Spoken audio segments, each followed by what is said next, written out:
Check 1 2, check 1 2, check 1 2.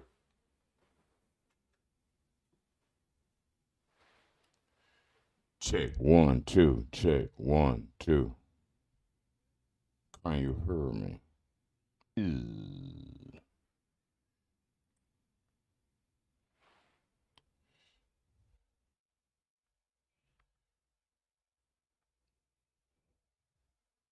Check 1 2, check 1 2, check 1 2.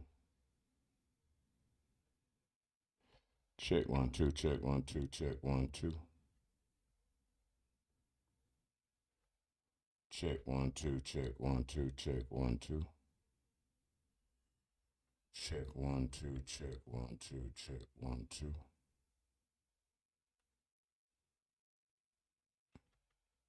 Check 1 2, check 1 2, check 1 2. Check 1 2. It is Sunday. Y'all know what time it is.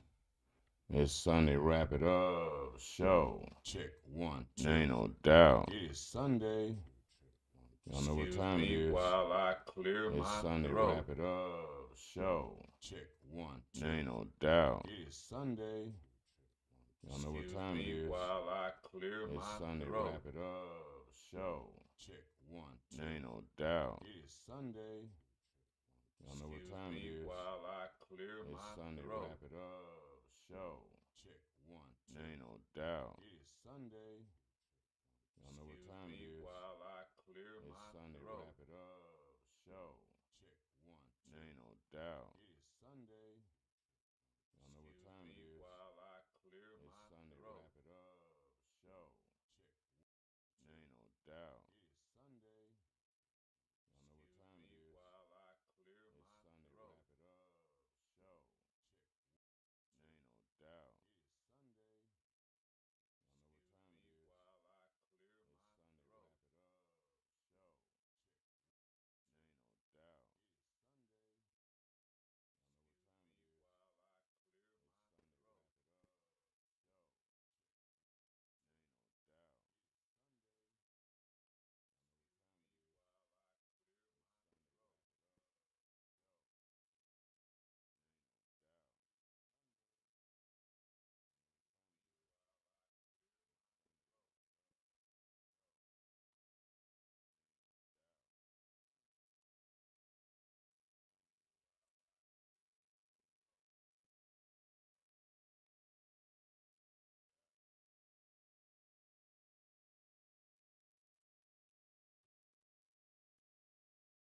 Check 1 2, check 1 2, check 1 2.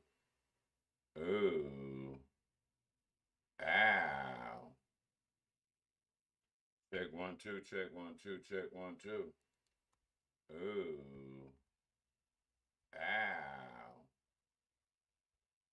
Check 1 2, check 1 2, check 1 2. Ooh. Ow. Check 1 2, check 1 2, check 1 2. Ooh.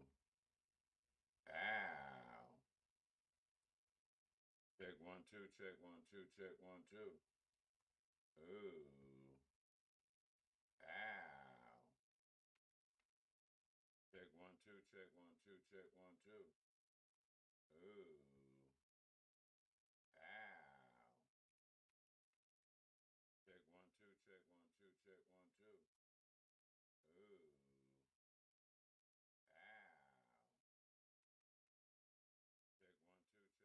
Check 1 2, check 1 2, check 1 2.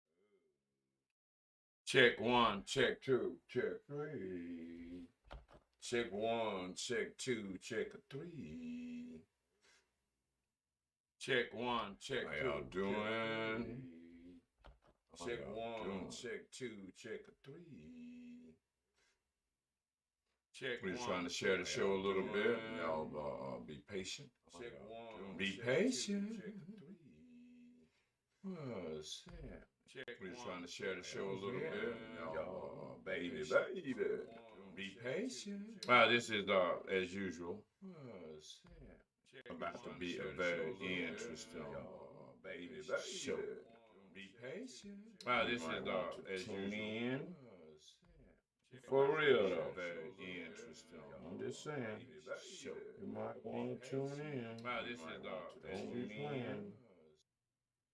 Don't be playing.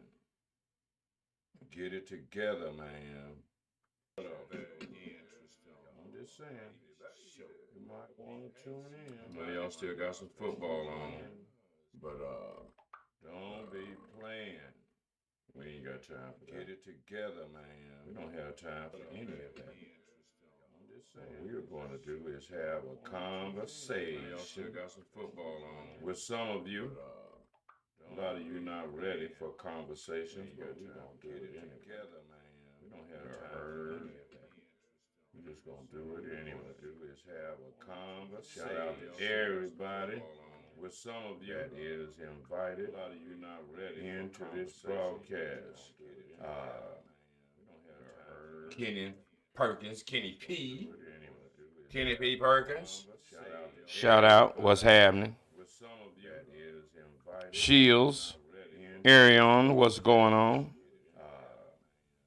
Miss Dynasty Sampson CEO, Phoenix News, what's up? James Burstfield Cuz down south, what's happening? Good evening to you. Shout out, what's happening? K dude. Shields. Dibbles, what's going on? What's going on? Nathan Snipes, what's going on to you? Ray Wemley, what's happening? LaShawn Hinton, my daughter, what's going on? D. Marcus Coleman, good evening to you. Pure Tech here, what's going on? Man, Fly, Plain, Stizzle, Desiree Sampson, Cam Reed, Davis, Simon, Latasha Ellis, what's going on? CJ Monk, what's happening? Johan John Boyd, what's happening? Gerald Stoudemire, I see Yogi Brown, what's going on? AZ Friday Music, what's happening? Stick High, Chauncey Woods, what's going on? Lieutenant producer Chucky Nevins, what's going on? Terry Gray, Alex Ayo, what's going on? Kim Possible and Loud Music, Pack on my mom. What's happening, y'all? What's happening? What's happening? What's happening? Lieutenant producer Chucky Nevins, what's going on? Terry Gray, Alex Ayo, what's going on? Talked about. You've been talked about. Everybody are let's not have that plan while we plan. You feel me? Let's make sure we got everything that's popping. Right now, let's go back to something else I was doing. Boom, boom, boom, boom, boom, boom, boom, boom. Boom, boom, boom, boom, boom, boom, boom, boom. Okay, I don't think I can do it like that. So let's do it like this. Let's do it like this. For y'all's listening pleasure, we're gonna give y'all something like this and like that and like that, y'all. What's happening? Let's get mic'd up here. Headset on and everything. Check 1 2. Check 1 2. Check 1 2. Let's get that audio. Can you get that audio turned up in my headphones, please? Thank you. What's happening, y'all? How you doing? Radicalmike and what's up, Radicalmike Show? We are about to be on the air. For real though. How's everybody on a Sunday? Watching the game, your favorite team win or lose or draw? Cardinals, headache. We should be seeing the Cardinals head coach on the chopping block as of first thing in the morning. As of first thing in the morning, it is bye, good night, Irene, for you, buddy. Oh, yeah, the coach got to go. Ain't no doubt about that. For all practical purposes, we would all be comfortable.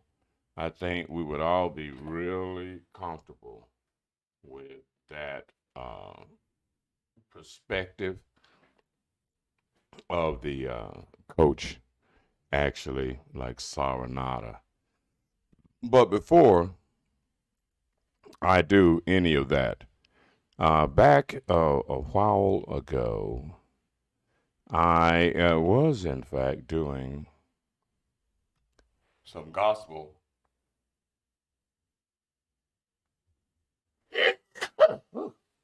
Excuse me. I was doing some gospel on YouTube for a friend of mine out in Cali, Mr. Devin Womack. Shout out to Mr. Womack. So what I'm going to do is give you a little gospel on a Sunday to try to kick this conversation off. You feel me? Is everybody good? How you doing? How you doing, baby? How you doing, baby?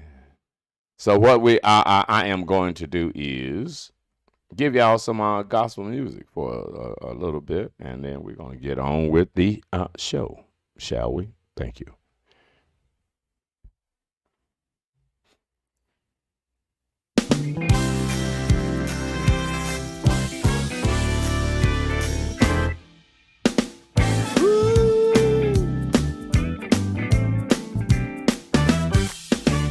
God is a good God. Yes, He is. God is a good God. Yes, He is. God is a good God. Yes, He is. God is a good God. Oh, yeah. What y'all know about this? He's a friend when my friends are gone. For real, for real. He won't ever leave me alone. Yeah, yeah, yeah. I can call him when I kneel to pray, and he'll be there. He'll make a way. God is a good God. God is a good God. God is a good God. Oh, yeah. So, what I'm going to do is I'm going to run through some of the playlists, and y'all just relax, and we're going to do a couple of... Take off the mask, and look at your smile. She made these.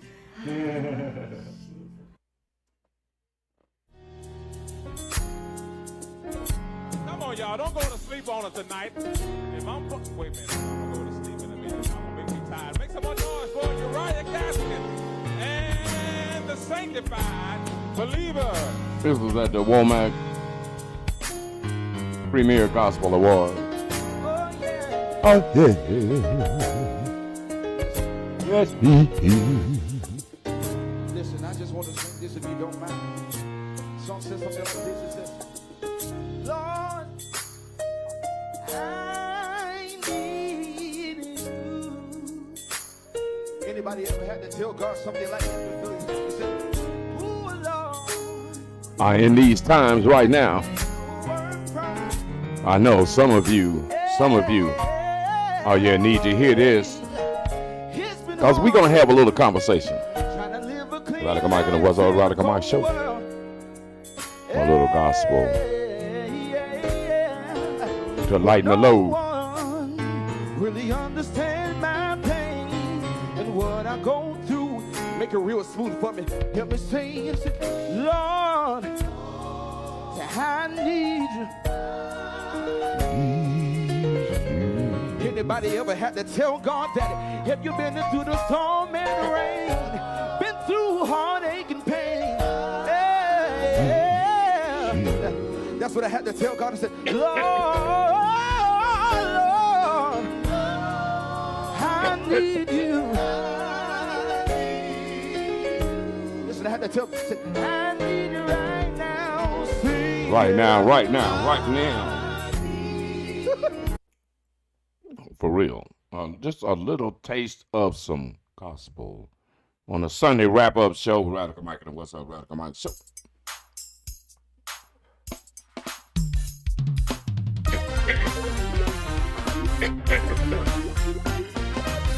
Anybody here knows that you are blessed?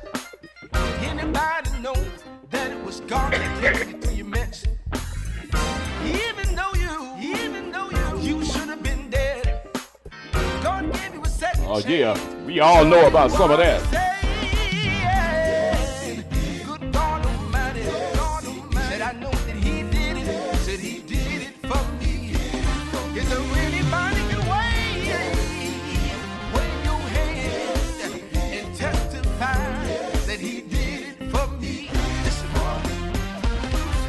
You know, y'all can go to the YouTube channel, check out the gospel playlist. It is available for you. That's right. For real. For real, for real, for real. I am so graced with your love. Grace. I am so graced with your love. All of these hits are right on the website. Not on the website. I'm sorry. Why we got these damn? Why?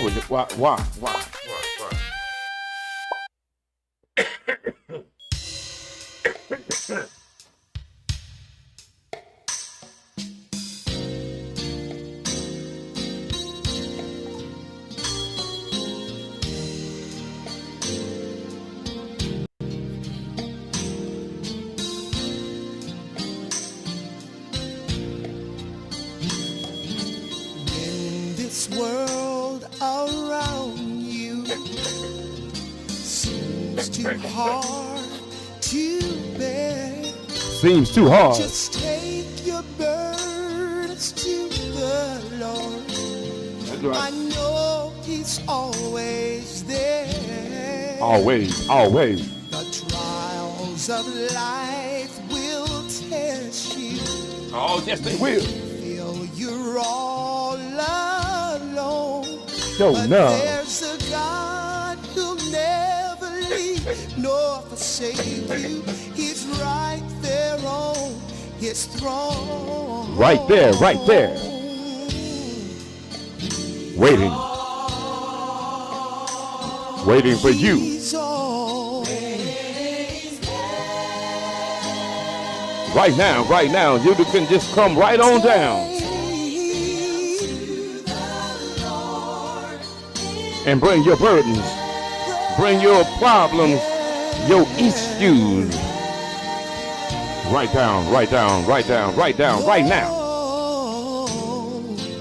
in this world around you seems too hard to bear. You already know. Just take your burdens to the Lord. I know He's always there. The trials of life will test you. Yes.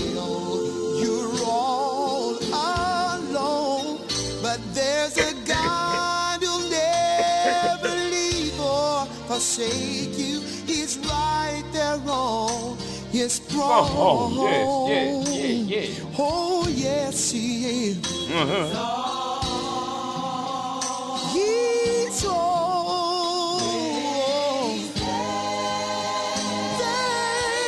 Y'all want to have a little revival? On a Sunday. I know y'all got some issues out there. I know you do. Society is bearing down on you right now. Hitting you all upside the head. And you just wondering right now, how are you? How you going to make it? High food prices, the rent, gas prices, bad relationships. Look, at the end of the day,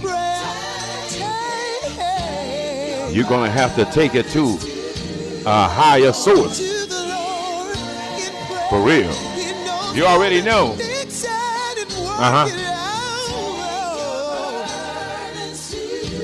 them to the Lord. He knows how to fix it.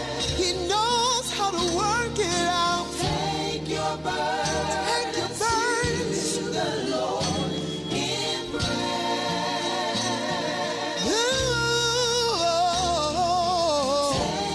burdens to take them to the Lord in prayer.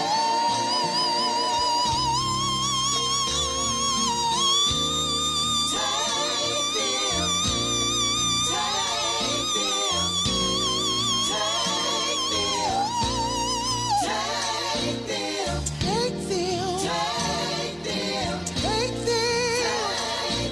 He knows how to fix it. He knows All right. Jesus knows all about your troubles. Jesus knows all about your care. Oh boy. Take them. You already know. All right. All right.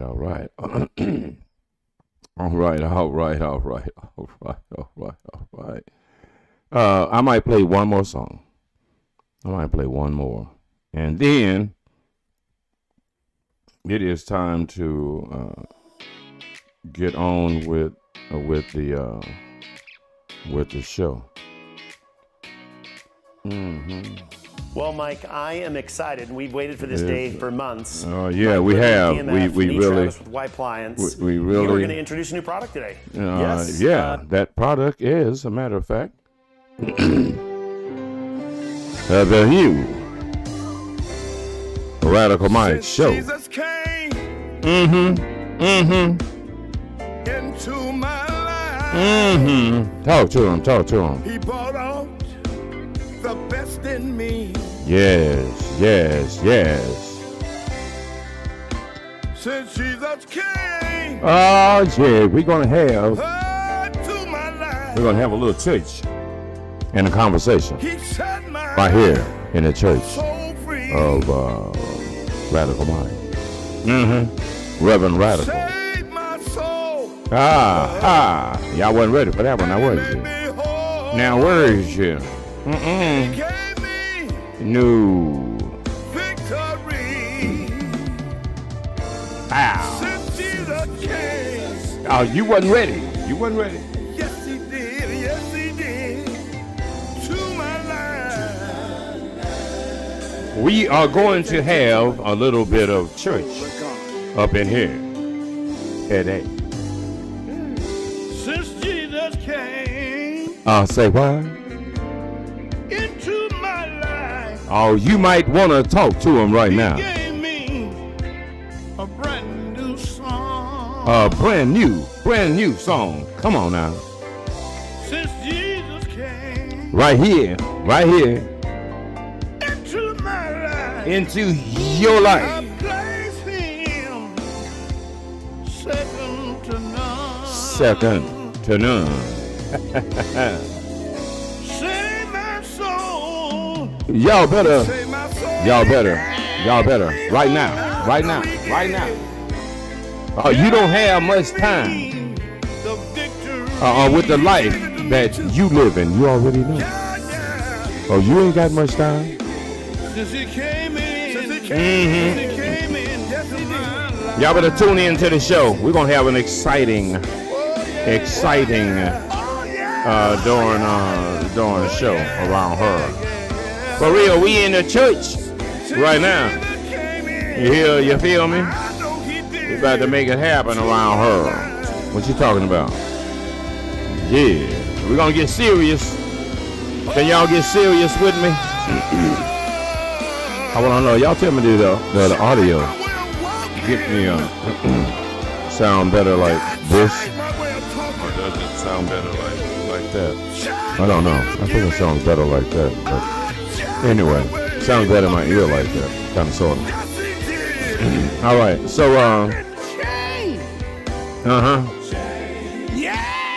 Yes. Hold on. Yeah, I know. You didn't think the show was going to come to this. I know. You didn't think. And that, ladies and gentlemen, is in fact the problem. You know, I'm going to share. Oops, not going to do that. I'm going to share this scene with you guys one time. I'm going to share this scene with you, and I want to explain to you what's going on here in this picture. Now, a lot of you don't pay much attention to historical, verifiable evidence of stuff. You know what I mean? Y'all just, it's, I think, how I feel. It's always how, it's always how a lot of you feel. Mm-hmm. Now, as a matter of fact, Mr. Ervin, as you know, Kylie, some Ervin guy, a basketball athletic fellow, if you will. Do you guys mind if I have a drink? I mean, just a beer. Just a beer, okay? Hey, you know, just to keep it mellow. And maybe some cannabis, okay? I know it's Sunday, but it is football Sunday. And there are just some things that we have to do. Kansas City is getting beat over the head. The Cardinals stumble again. I think the coach is going to have to go and find another career. I'm just saying. Let me clear my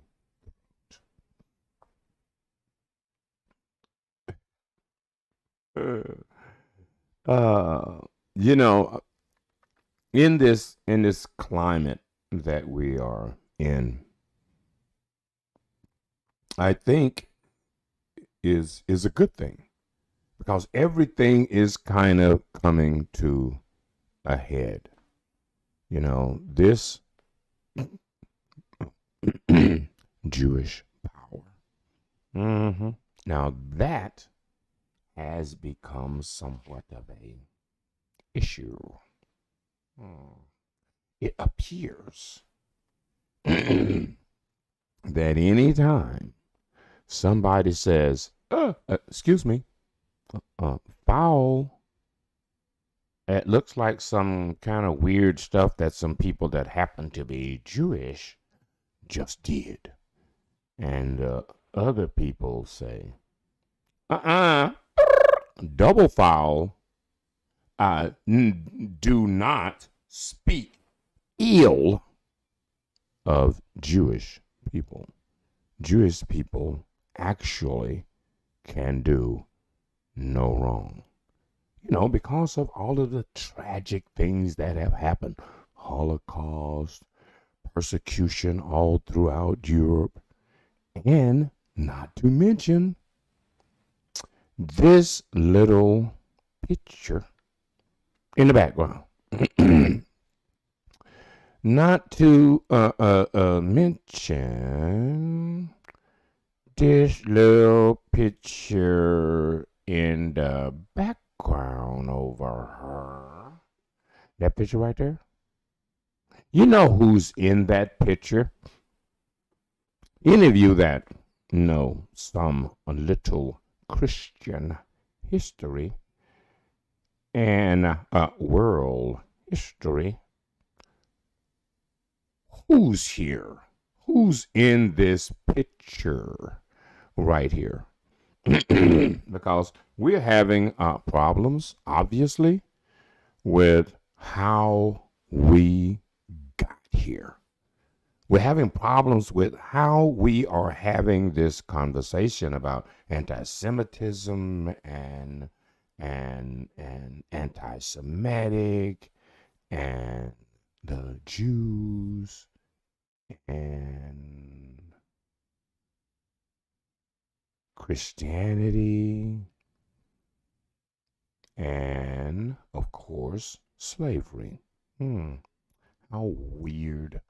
How weird a combination of, in fact, subjects, categories, and individuals. Now, in this picture, I may want to point out that the guy in the center-ish of the picture with the, cloak. Probably had a hood on that shit. He was like all the way down right there. He fly. You know who that is? Do you know who that is in the picture? That is the Christopher Columbus. That's Christopher Columbus. And to his right, or your left, there on the throne would be King Ferdinand and Queen Isabella. Just to give you a little context of this image here. Now, behind Mr. Christopher Columbus is who? Who are the people behind Christopher? Those be the Jews. And now, why, in fact, were they behind Mr. Columbus? Well, it seems that this image depicts Christopher Columbus doing a translation for the Jews to the king and the queen. Notice also that the King Ferdinand, is a rather dark-ish skin complexioned fellow. Interesting Moorish influence. All right, anyway, that's another story. So now, Christopher Columbus is having a conversation with the king and the queen for the Jews, Jewish people, at the Spanish Inquisition. The Spanish Inquisition. Now, when was that? Exactly. Oh, that's right, 1492. Okay, so now just put a pin in that. Let's put a pin in that. Right over there to the side in the corner. Put a pin in that picture. Christopher Columbus having a conversation, doing the translation for the Jewish folks in Spain during the Spanish Inquisition, kind of pleading their case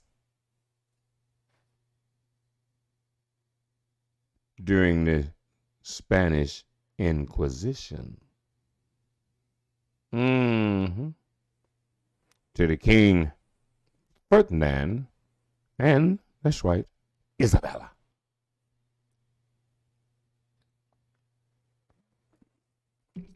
Now, why is this image significant in the story, in the tale that I'm about to unfold? Why is this image right here, that one, why is that image so important? Well, it seems that during the Spanish Inquisition, when Spain was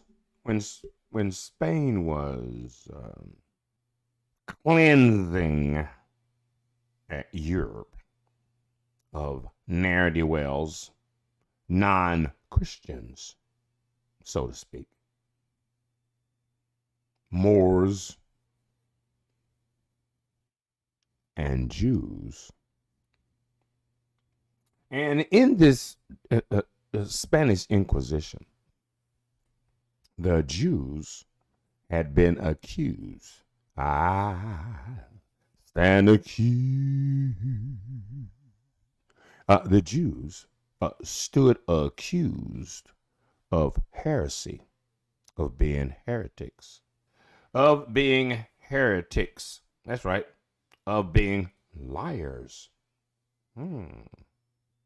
Of saying that they were not in fact Christians, but was kind of acting like Christians. So let's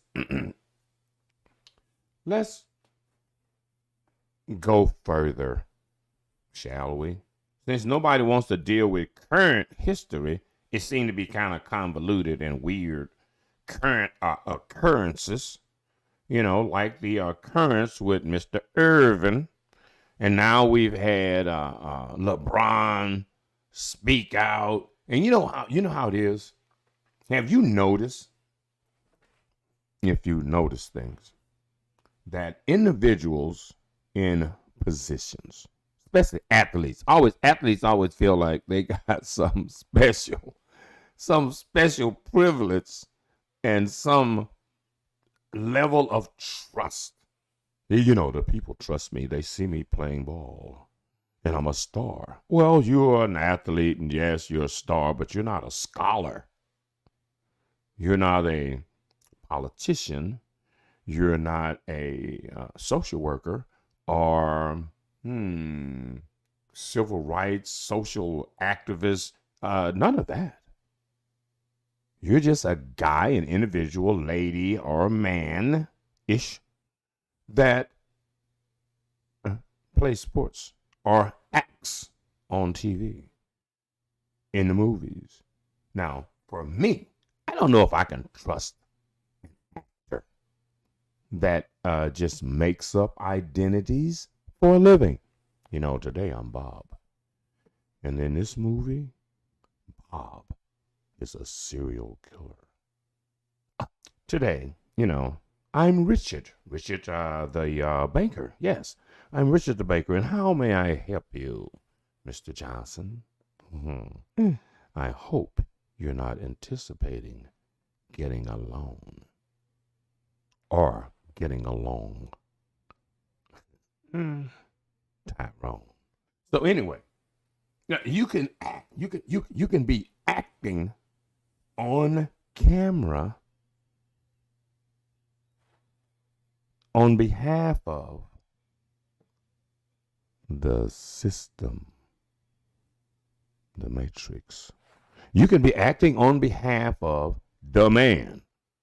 Like he's got his hand up your back and manipulating your verbiage. I need you, Tyrone. Yes, master. To say this. Yes, master. And then there you are, scampering in front of the camera. Yes, my opinion on the situation at hand is that any activity or speech that could and may be conceived as hate, that would provoke discontent and thought,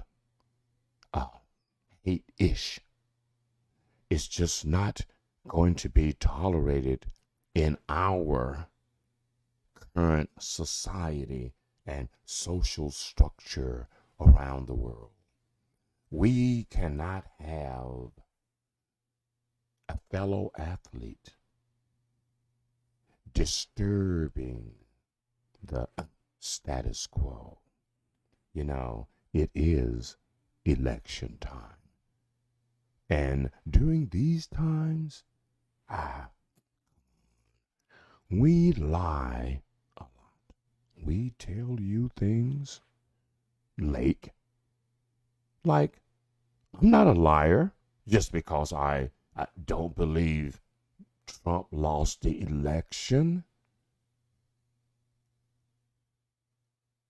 You should vote for me. I'm not very trustworthy. I'm just an athlete. Shut up and dribble. You know,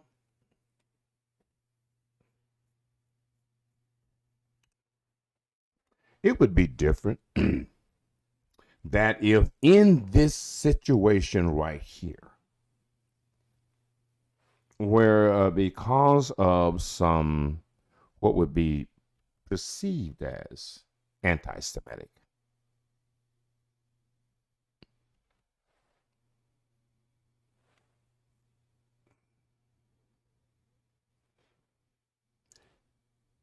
perceived as anti-Semitic or hate conversation. Everything has its context. You know, I'm thinking that all of a sudden, Kanye and his ridiculous rant. Oh my God, the Jews stuff. The Jews. Oh my God. It's the horrible Jews. Oh, what are we going to do? They're taking over the world. Oh, boy. Oh, but you've been working for them for years, and you haven't had any problem at all until now. Some weird timing, I guess. Something's in the water. Something's in the air. Global warming. And then here you have Ervin. On the low. You know, like on the low, you know, I'm like, I'm going to poke the Tyrannosaurus Rex.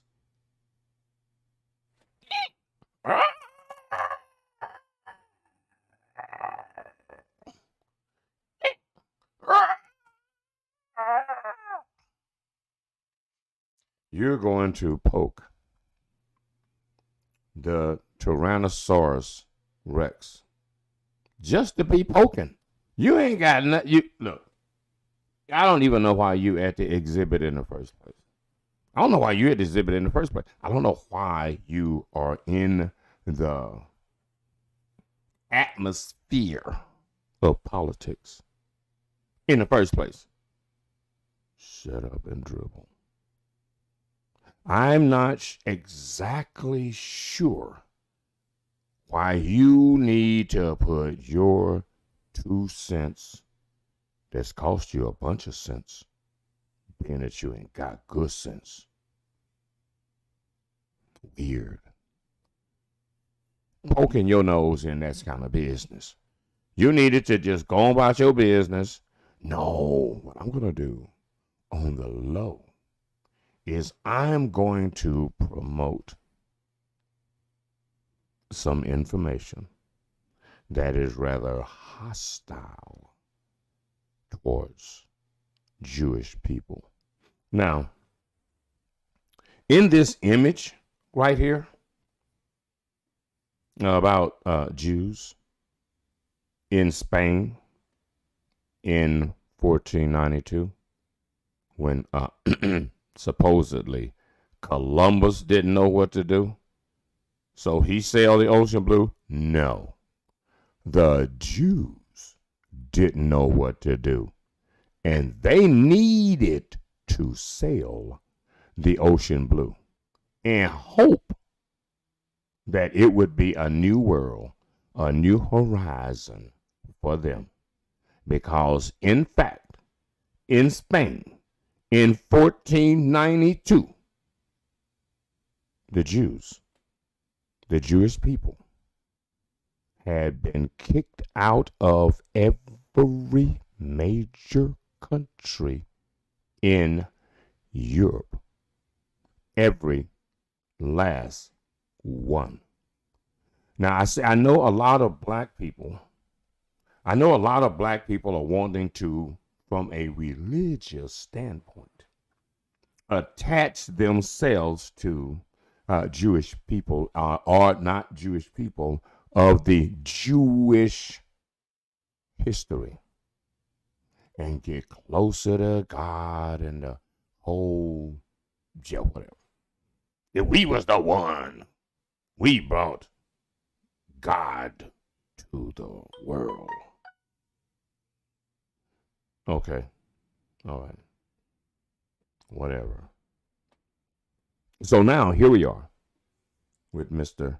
Ervin injecting himself into this conversation about Jews. Now, again, we notice that in this image here, Columbus, Jews got his back, kind of, sort of.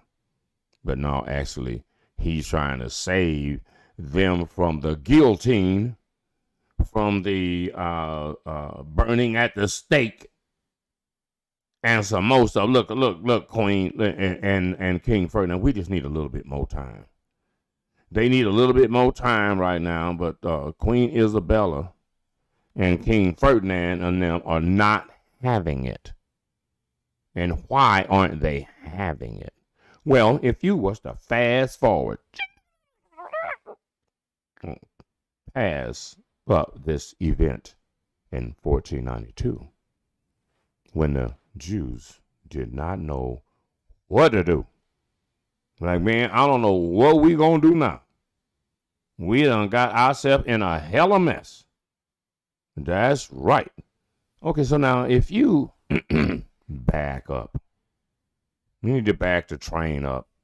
Because if you don't have historical context for your argument, then is it an argument? Is it? All right.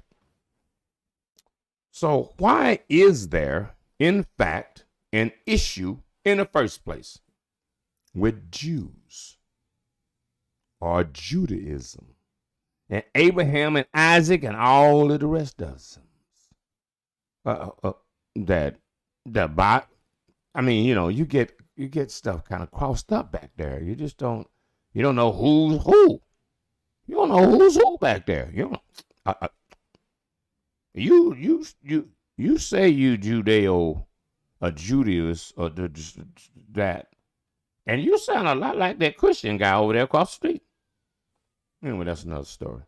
All right, so you know the story about Jesus, right? You know the story about Jesus, right? You do, don't you? I mean, it's the reason why we like all the way here right now having this conversation, right? It's because of the Jesus guy. It hadn't not been for Jesus, we would not be having this conversation. But Jesus is at the center of this argument and this so-called anti-Semitism and hatred towards Jews.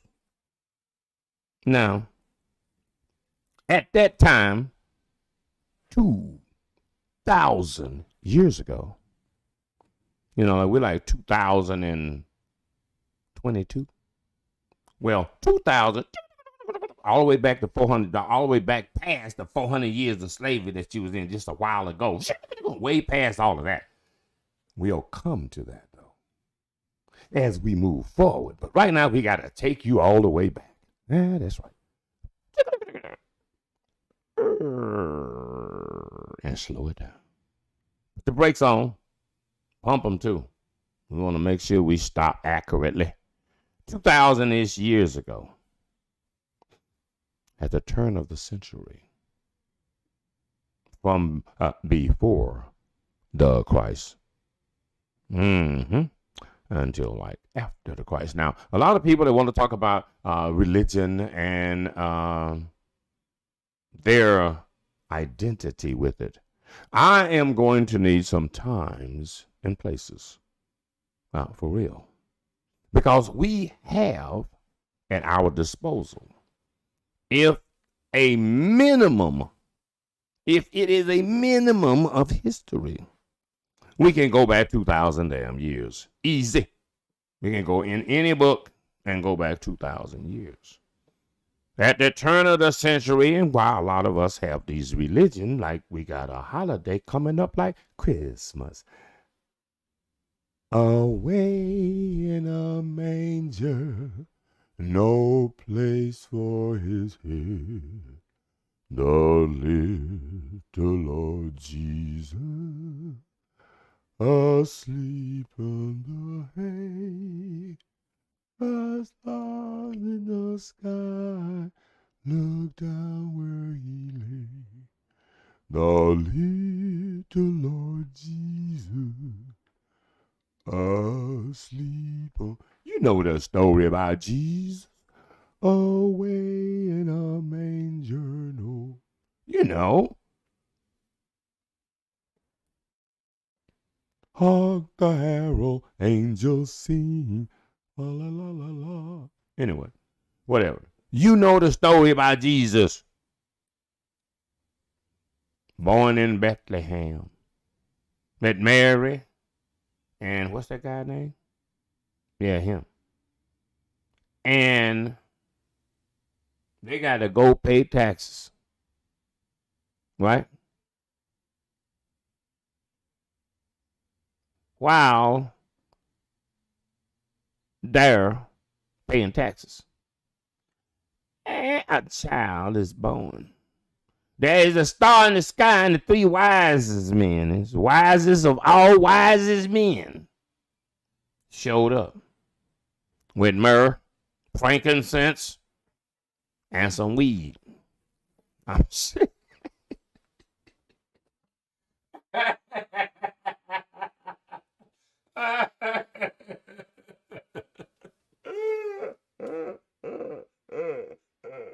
I'm sorry.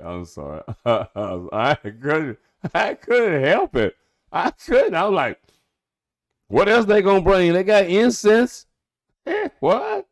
Okay, so anyway. Oh my God. Oh, I'm sorry. Let me get rid of radical. Come on. This is a very serious topic. Sure it is. All right, so after we put it in this historical context, I don't know how serious it's going to be then, bruh. So anyway, they are way in the manger with the frankincense and the myrrh and some good weed, because you about to see something that ain't never been seen before. And you're going to have to be able to process this. You're going to have to be able to process this. Correct? Okay, so you're going to need some good weed.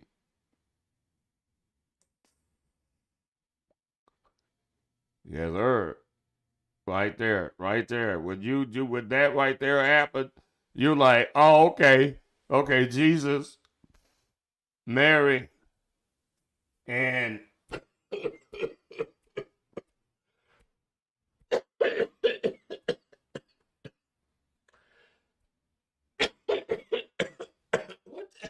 Joseph. Oh my God. Was it Joseph? Oh man, I cannot.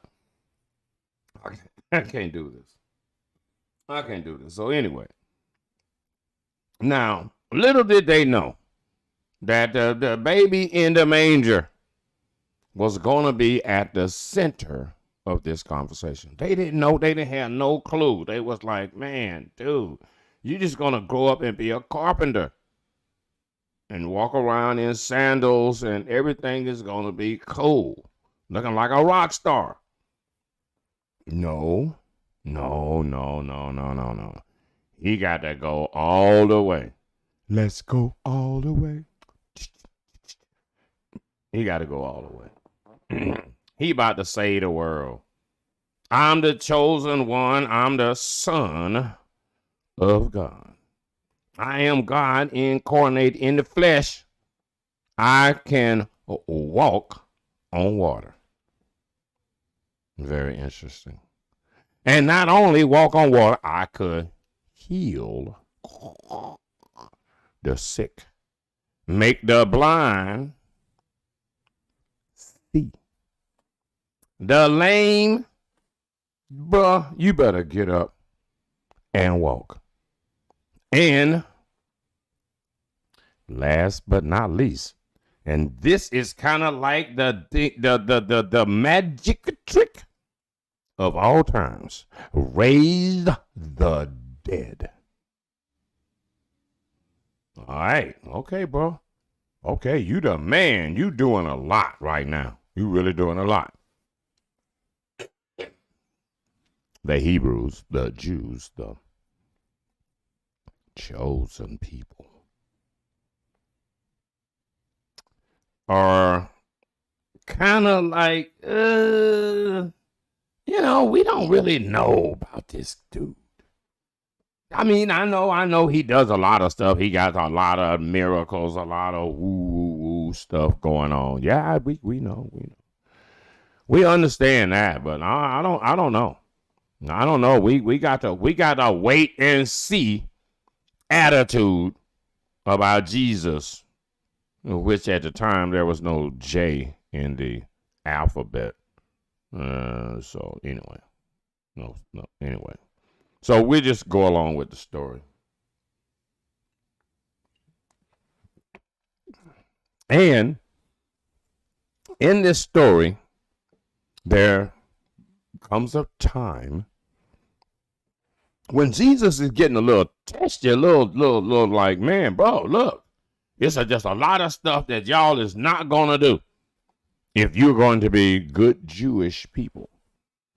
There's just going to be some things that you're not going to do. Now, at this point in time, the Jewish people are thinking, really? What are you talking about, Willis? I mean, Jesus. What you talking about, Willis? There's some things we ain't going to be able to do. Oh, Jesus is like, you going to find out. You keep on. I ain't got to tell you everything. You know what you doing. You know what you doing. So, one day, as the story goes, the Jewish hierarchy are having a party, right? They in the temple like they at the swap meet, right? I mean, they are having a great time, making money. Got the dancing girls, always got a lion on the chain, camel. They got a couple of camels in there. You can take a picture in front of the camel. And they get money.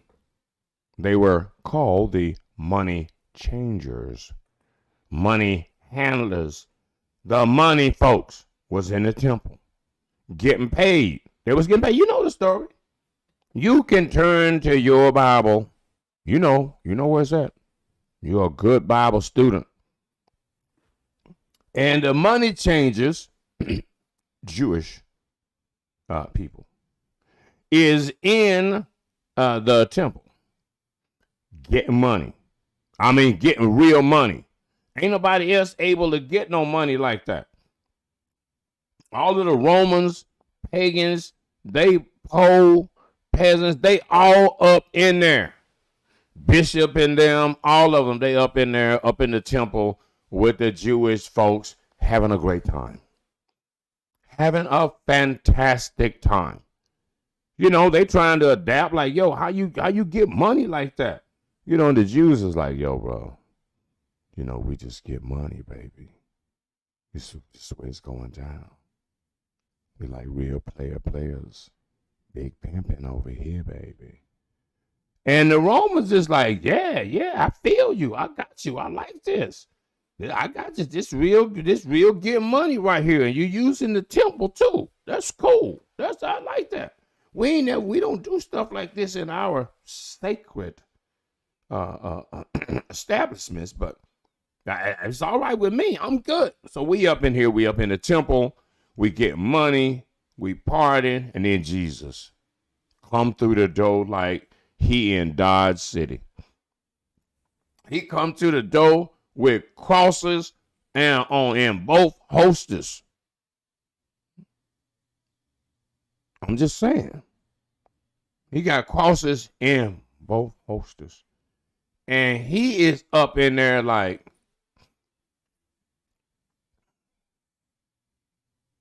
Wyatt Earp or Matt Dillon or for a few dollars, look like Clint Eastwood. He is in the building. Kick the doors in, sandals come off, and stuff like, okay, you know Jesus is serious. It ain't like he getting ready to walk on water or nothing like that. He done kicked out of his sandals and stuff up in there like Bruce Lee. And he's like, excuse me? What are y'all doing in the temple? Well, what's all this? What's all this? You know I ain't tolerating all of this. Start turning the tables over, the dancing girls and them flying everywhere, all the little shingle-dingle things that they wearing and stuff, and they ain't got on much clothes. Even back then, man, they was wild and freaky. Jesus is in the house. Like, hey, no, and no. No ain't no, nada. Not in here. This is the house of God. And the Jews is like, man, are you serious? God told us to do this. God told us, say, look, bro, go get your money. Go get your money. And we like, yeah, man, we getting the money.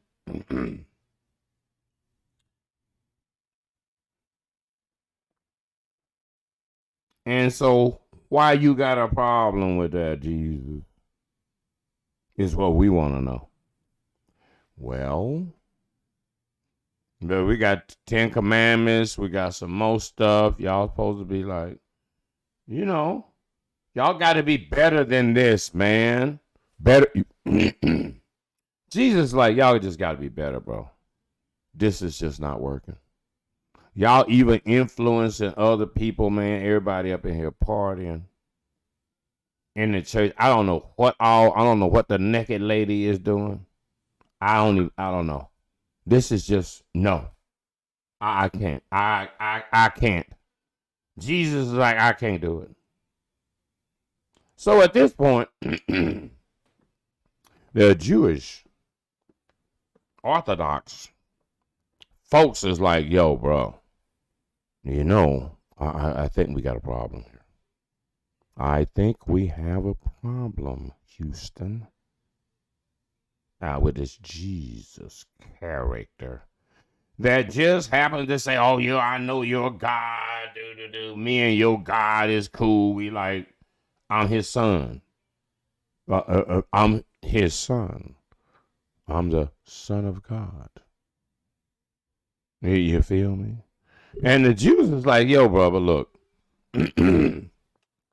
we got problems with all of that.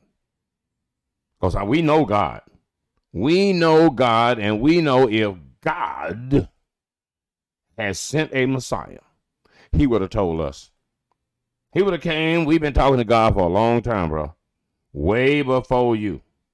Way before you, Mr. Jesus. We've been talking to God. Abraham and them, all of them, they've been talking to God. And all of a sudden, we can't talk to God no more. Direct. We can't go up like, God, excuse me. We're having a problem with plague and famine over here. Persecution. Can you talk to them? Send like some fire, some thunder or something. A flood. I don't care. A burning bush. This is crazy. Right? So they had a communication, they had a direct connection with God. And so now here Jesus is, no, wait a minute, hold on. Hold on, you just can't just go holler at God no more like that. That's in the old days. I'm here now, you gotta go through me to get to God. Or you don't talk to God. Now everybody at this point is just a little like, taken back. I mean, sitting back, all the way back in that chair, like, okay. Uh-huh. Anytime we have a party, Mr. Jesus, we're going to have to call you. You got to get approval and what's going to be on the itinerary. What we're going to do. Is pork okay? Oh, we got to go through all that. The talent show. We got to check the jugglers and the knife throwers. What? Jesus, come on, bro. What? Oh, Lord, no. This is just not going to happen. This is just interfering. Foul. So can somebody come get Jesus? Can somebody, anybody, come get Jesus right now? So the Romans, like, what? Who y'all? What's up? What's up over here? You know how the Romans roll up. They ain't playing, right? They coming up.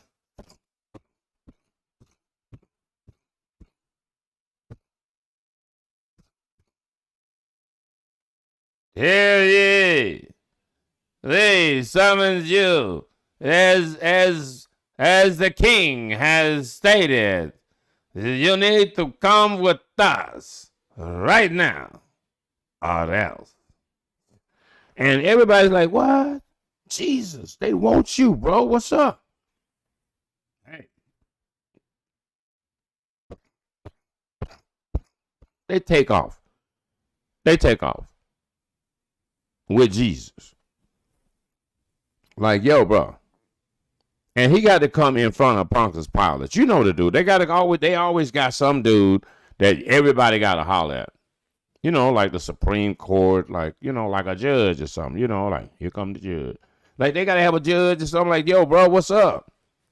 The people are saying, you are causing one hell of a stir around here, Mr. Jesus. Wow, what say ye? I've got nothing to say. Well, who is you? Can you tell us that? I am what they say I am.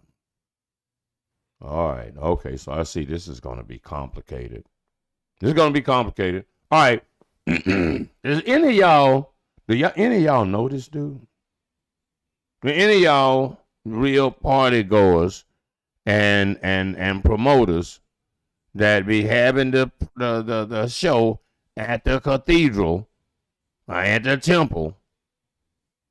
Do y'all know this cat right here? Jesus. And they was like, yo, bro, look. If knowing this Jesus guy is gonna hold up the party and the moolah rouge and the money. If it's gonna hold up the money, now look, obviously we don't know this dude. We don't know him. We don't know this dude, man. Come on, bro. What he look like? Hold him up. Well, what's that crown thing? Oh yeah, crown of thorn. Okay, cool. Yeah, that looks okay. I like that. And stuff, but no, we don't. He ain't familiar. We don't know him. We don't know him. Nah, we don't know him. We ain't got nothing to do with that dude right there. No, sir. All right, so you know how the story goes. Dude, they say they don't know you. We don't know you for sure. And all of this starved man rolling around making blind people see. We just poked that dude's eye out last week. He was stealing some bread or something, and one of the soldiers run up on him, caught him red-handed.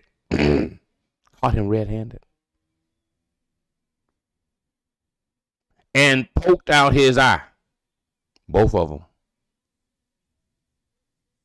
And then here comes Jesus.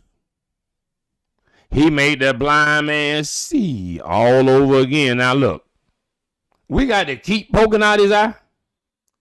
That's getting redundant, Jesus. You causing issues around her. So ain't nobody cool with you raising people from the dead. We killed him. And now he's back. See, we gotta do double work with you being around here. Jesus. So look, I tell you what we're gonna do. We're gonna just wrap this whole program up. The Jewish folks say they don't know you. We don't know where you come from. You just showed up. Sandals and everything. Dude. So look, this what's gonna happen. You getting a crucifixion. I know. Hey, I'm Pontius Pilate, boop de whoop de wop. I'm the man around her. And it's not my decision, mind you, Mr. Jesus. It's theirs. It's them. The Jews said they didn't know you, bro. So what you want me to do? You know, we tack people up to the cross all the time. This is what we do around here. We ain't gonna hesitate. Tell you something, you like some foreigner around here, just got the town, just roll up, dressed all weird. All right, take him to the cross. On a hill far away stood an old rugged cross, the emblems of suffering and shame. How I look. You know the song. You been to church? So anyway, they caught Jesus off. Tack him on the cross. Stand it up. Yeah, stand it up. Poked him in the side. I mean, just rubbed it all in, just like, dude, bro. So at this point in time, as Constantinople and other folks decide, oh my God, oh no, they done killed Jesus. Not any they. The Jews. The Jews just killed Jesus. Just didn't even care. Just because they got to get the money, baby. And Jesus is like all up in the way, all up in their mix. Ain't having it.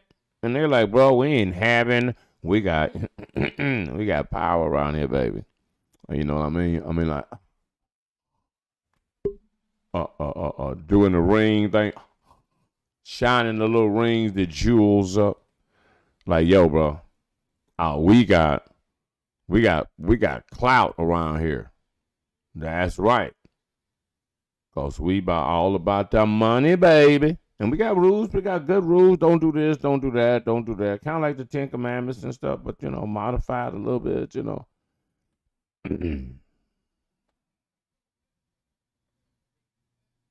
And as Christianity becomes more popular, and everybody believing this dude, everybody is believing in the Jesus, the Christ, crucified, and on the third day arose from the dead, his own self, and went back to be with his Father. Now that is a story right there. Now that is a story that every European just said, oh my God, you just killed Jesus. I'm just so hurt. I'm just hurt right now. The Jews. Y'all let Jesus. Y'all let Jesus die. I'm just saying. The reason why we have what you would call anti-Semitism is because Christians are actually pagans, Europeans, white people that didn't know no kind of religion like that bought the Jesus story and was like, oh, hell, come on, man. She's not Jesus. I mean, y'all could have did anything to anybody else anywhere, but not Jesus. And we ain't like really like y'all like that. And then now y'all done killed Jesus. See, this is a Christian.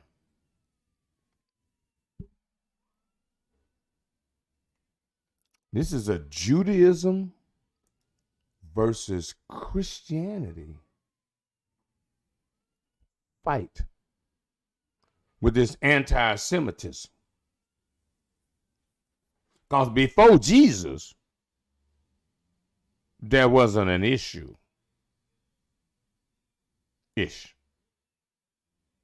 But after just, oh, y'all done killed Jesus now. Mm-hmm. So, yeah. So the Christians held the Jews. I mean, you know how propaganda is. You got to rub it in, put some extra on it. Oh man, yeah, they was right there, man. They was right there at the crucifixion partying. They had a party afterwards. You know, they're gonna rub it in, right? You know, to make the story nice and juicy, right? And everybody bought the story. You bought the story. You think you ain't bought the story? Oh, but you bought the story. You bought the story of Jesus, of the crucifixion. The Jews definitely, as the story goes, theoretically, I don't know how the story would have ended up, but theoretically, the Jewish hierarchy could have saved Jesus. They could have said, no, look. You know, the dude be getting up under our skin sometimes with some of the stuff he be doing. I mean, he just be doing a lot. But he is a Hebrew. He is one of us. And we gotta, come on, man, enter the family. You all right. You good. Come on, man. And they could have walked off and been happy ever after. Choice. Everybody make choices. And as the story goes, the choice that they made was to tell Jesus to take a hike. I mean, it is what it is. I mean, if you believe and understand the story, right? Me, I know it's just a story. An allegorical account of stuff that never happened at all. And being that this stuff never happened, why are we really having this argument? That's another story. But anyway, so now you've got Christians, Gentiles, following Jesus to the God that the Jews follow, right? Said, look, man, I mean, you know, we got to go through Jesus to get to the God. It's all good. We're going to get to God, right? But you guys had a chance to have Jesus front and center of Judaism. And you said, oh, no, it ain't happening. Ain't happening. Bye, Jesus. And so the Romans, Constantinople and all of the crew, picked up Jesus and rolled with it. And rolled with it so hard that it became the prominent, dominant thought. Jesus born in Nazareth and died on the cross and shed his blood to save humanity. Right? Whereas I don't know how you get saved. I don't know what the process is. With the Jewish people, you just got to just do all of these things, and then you're gonna be able to go straight to God. You ain't got to talk to Jesus. We don't know the dude. We still waiting on the Messiah, whatever. And he was just another guy on the road to Nazareth.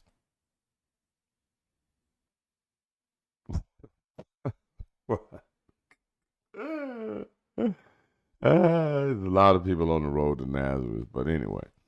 So now here we are. Almost, because we need to go back to this image right here. Because a lot of time passed from the crucifixion and outright persecution of Jews because they were labeled by Europeans and Christians at the time as the devil. As it was, if it wasn't for y'all, we would still have Jesus here right now. And so we ain't tolerating none of that. We ain't tolerating, say y'all love Jesus or die. And they were like, no, we don't love Jesus. No, we don't know Jesus. All right, cool. So you got to go, bro.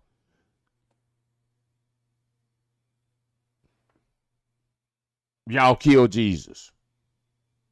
So Jews and Gentiles at that point is going at it. It's going at it. And it ain't enough Jews to fight the fight. They got to get ghosts. Every time it's like, dude, you look a little Jewish. You look like a nigga. No. They didn't have them back then, but I'm just saying, you look like you don't belong. You got a different kind of mindset than our mindset, than the dominant mindset.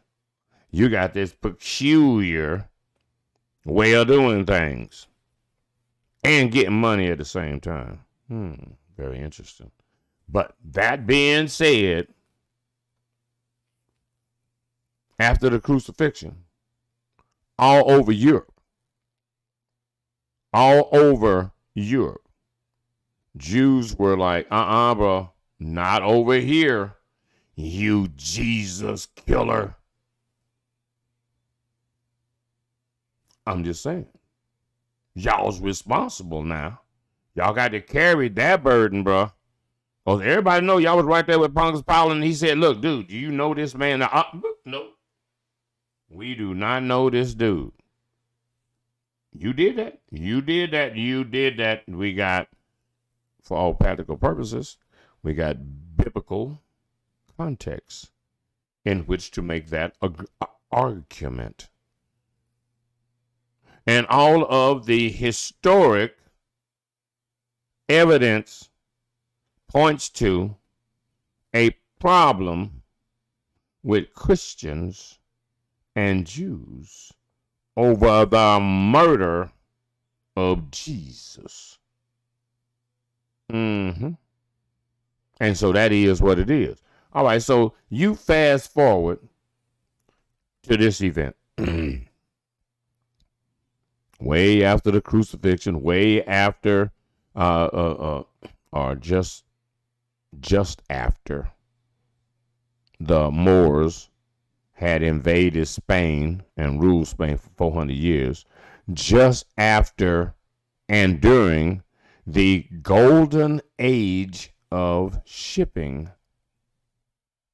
The golden age of shipping for those people behind Columbus. The Jews in Spain owned all of the ships. all of the major ships, all of the ships that did regular sea voyages to bring back goods to Spain from the Far East, around the Cape of Good Hope and the Horn and all of that stuff, you know what I mean? And could bring back stuff to Europe was the Jewish community. They were the man. These people behind Columbus, to the right of your screen, was in fact the man in Spain. Now, oddly enough, they had ran up against a lot of persecution at this time, prior to that time, and had kind of shook some of it off. They in Spain getting real money on all of the major ships, the golden age of shipping for the Jewish people in the 11th, 12th, 13th century. That's right. So leading up to the Spanish Inquisition, where we are having this conversation, Columbus is trying to prop things up for the Jews. Like, yo, bro, they cool people. I know what you heard and everything. They just running stuff around here. They got all the money. I know. Ain't that something? But that's not why we're here. King Ferdinand and Queen Isabella, that's not why we're here. These are great people. These are great people. And Queen Isabella and King Ferdinand is not hearing it. They not hearing it. They said these people are heretics. These people are heretics. They are, and they are practicing usury. They are practicing usury. And usury, like loan sharking, like charging extra interest. Oddly enough, like charging extra interest on goods and services. If you were a Christian, you couldn't practice usury. You couldn't be a loan shark. You couldn't be in the temple hustling.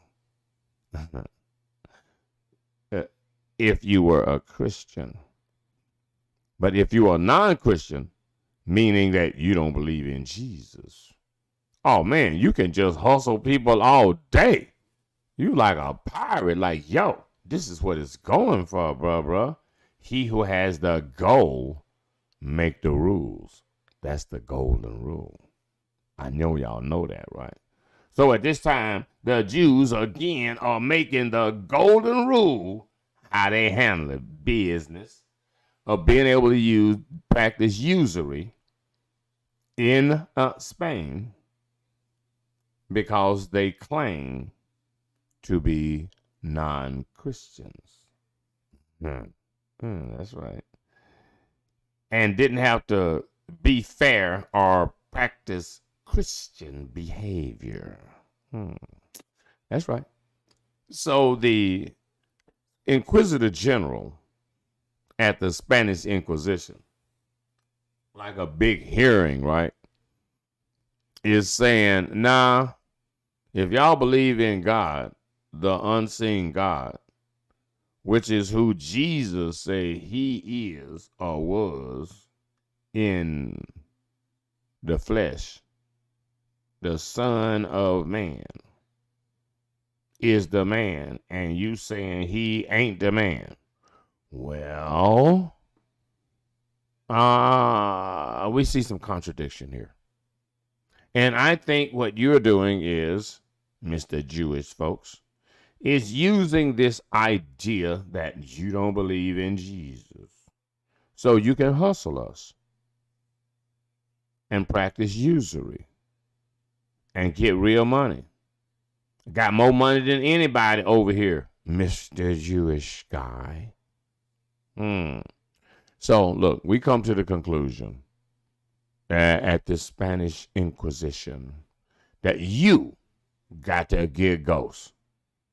That you got to ride Clyde. You got a bunch of ships. I don't know where you're going to go, but you're going to have to leave here, bruh. So at this point, in 1492, the Jews don't know what to do. But luckily for them, there was Columbus. There was Columbo right here that had a map of the New World, of how to get to the New World. You know, Columbus's brother had been sailing forever and went to Africa a few times, and the Africans told him, some people in Africa, some countries in Africa, somebody in Africa told him, look, bro, there's some land over there. We go over there all the time partying. We just catch the doing whatever, the sea drift, the ocean current. They just carry us right over there. We already know how to do it. We do it all the time. But it's some land over there. Now, at this point, Columbus is hanging out with the Jews, right? With the Jewish people. He's hanging out with the Jews. He's speaking for them right there. They good. They partners. So the Jews tell Columbus, say, look, bro, you know we got a problem right here. It's 1492, and we don't know what to do. We need you to help us sail the ocean blue. Right now, right now, right now. And Columbus is like, yo, bro, ain't no problem. I ride with y'all. Y'all gotta break me off, because I know how y'all do business. I'm just saying, I see how y'all do business around here, man. Y'all get money. Y'all gonna have to break me off if anything pop off in the New World. If we find a New World, if we don't go off the edge, the earth is flat, whatever, we gonna see what's up. All right, cool. On a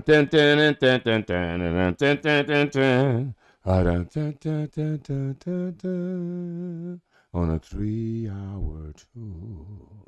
With the Ninta, the Pinta, and the Santa Maria, they off on a trip to the death of Maria. They trying to get to the New World, cause Queen Isabella and King Ferdinand done gave their ass the boot. So anyway, so they got to go, right? Columbus, Ninta, Pinta, Santa Maria, the Jewish ships set sail. They set sail in 1492 after being kicked right out of Spain like, bye. See you later, baby. Now they gone. They off and gone in a storm, and some more stuff get washed up on some land, and like, whoa. Ooh-wee. Where we at now? This is land. I don't know how we got here exactly. Where's the navigator? But anyway, we here now, boy. What the hell? Look up. What, bro? So they in the Caribbean somewhere, you know, they chopping it up with the locals and like stealing some stuff, like whatever. We need some of that and some of that right there. Where y'all get that from? That looks cool. We need some of that, and we'll take a couple of y'all with us, right? So we like, dang, man, I think we done hit the jackpot. So they roll on out back to Spain. They been kicked out, boy. It's a wrap. Y'all got to go, right? Oh, but then when they roll back up and the people in Spain is like, what the? Is these fools back? We told them to get ghosts. We told them y'all got to get out of here.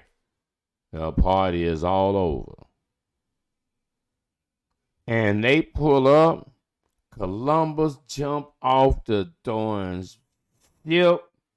They got all kinds of trinkets, a couple of Indians enslaved already for like gifts to the king, some jewelry, and some more stuff. And the king and queen is like, whoa, what happening? What's up, bro?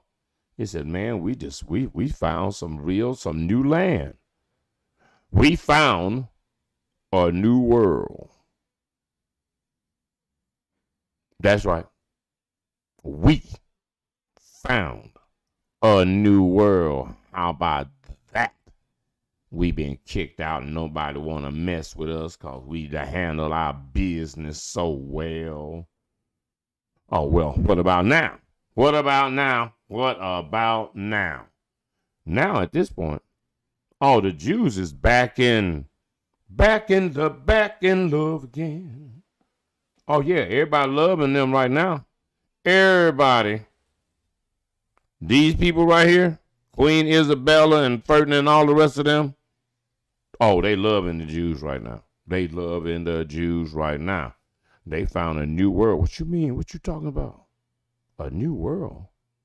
Hell yeah, man, I'm talking about dude. Okay, so look. Okay, so we all good right now. What I want y'all to do is go back. Go all the way back to which way y'all went. Take, what's his name, the navigator with you. And make sure you map this out. Because, you know, your world is our world. And our world is your world. You know, you representing Spain right now, don't you, Columbus? I know you riding with these fools. The Jews. But, I mean, you know, you still cool with us. You still cool. You still our boy, right? Columbus is like, yeah, bro, you know, we still cool, Ferdinand. Come on, man. Give me some. You feel me? He got the green light. And the Jews got the ships. Got their transportation. Where we riding to, bruh? You know we got to get a cut of this. This is really our world. I know we like under the Spanish flag.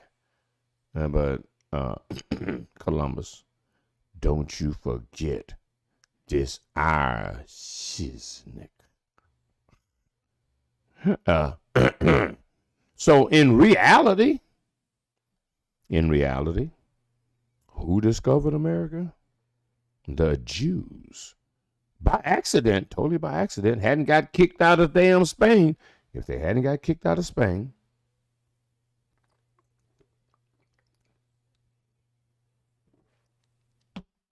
we wouldn't be here. If the Spanish Inquisition had never occurred, would we have internet? Would we have podcasts?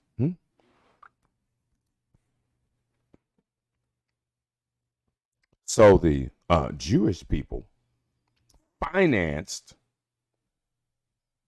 the guys behind Columbus, financed the discovery of the Americas. That's right. So for any and everything that you may have been told, this theirs. And they ain't just like running it now. They've been running it all the time.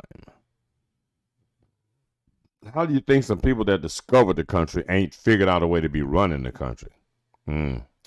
With whatever kind of politics you think you're going to have, bruh. We financed this.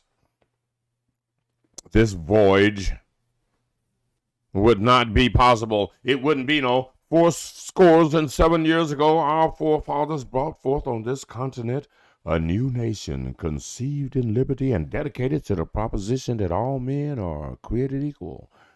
Abraham Lincoln, Gettysburg Address. But now, in those 407 years ago, our forefathers, Rockefellers, Rothschilds, some of them, brought forth on this continent a new nation, financed, backed, and funded by Jews. That would be the reality of what we hear. And it is what it is. Now, as far as the brother, Mr. Ervin, having a job, like Kanye found out, power, Jewish power, runs real deep in America. Ironically, you don't see any. You don't see any. Please like and share this video. We would appreciate that.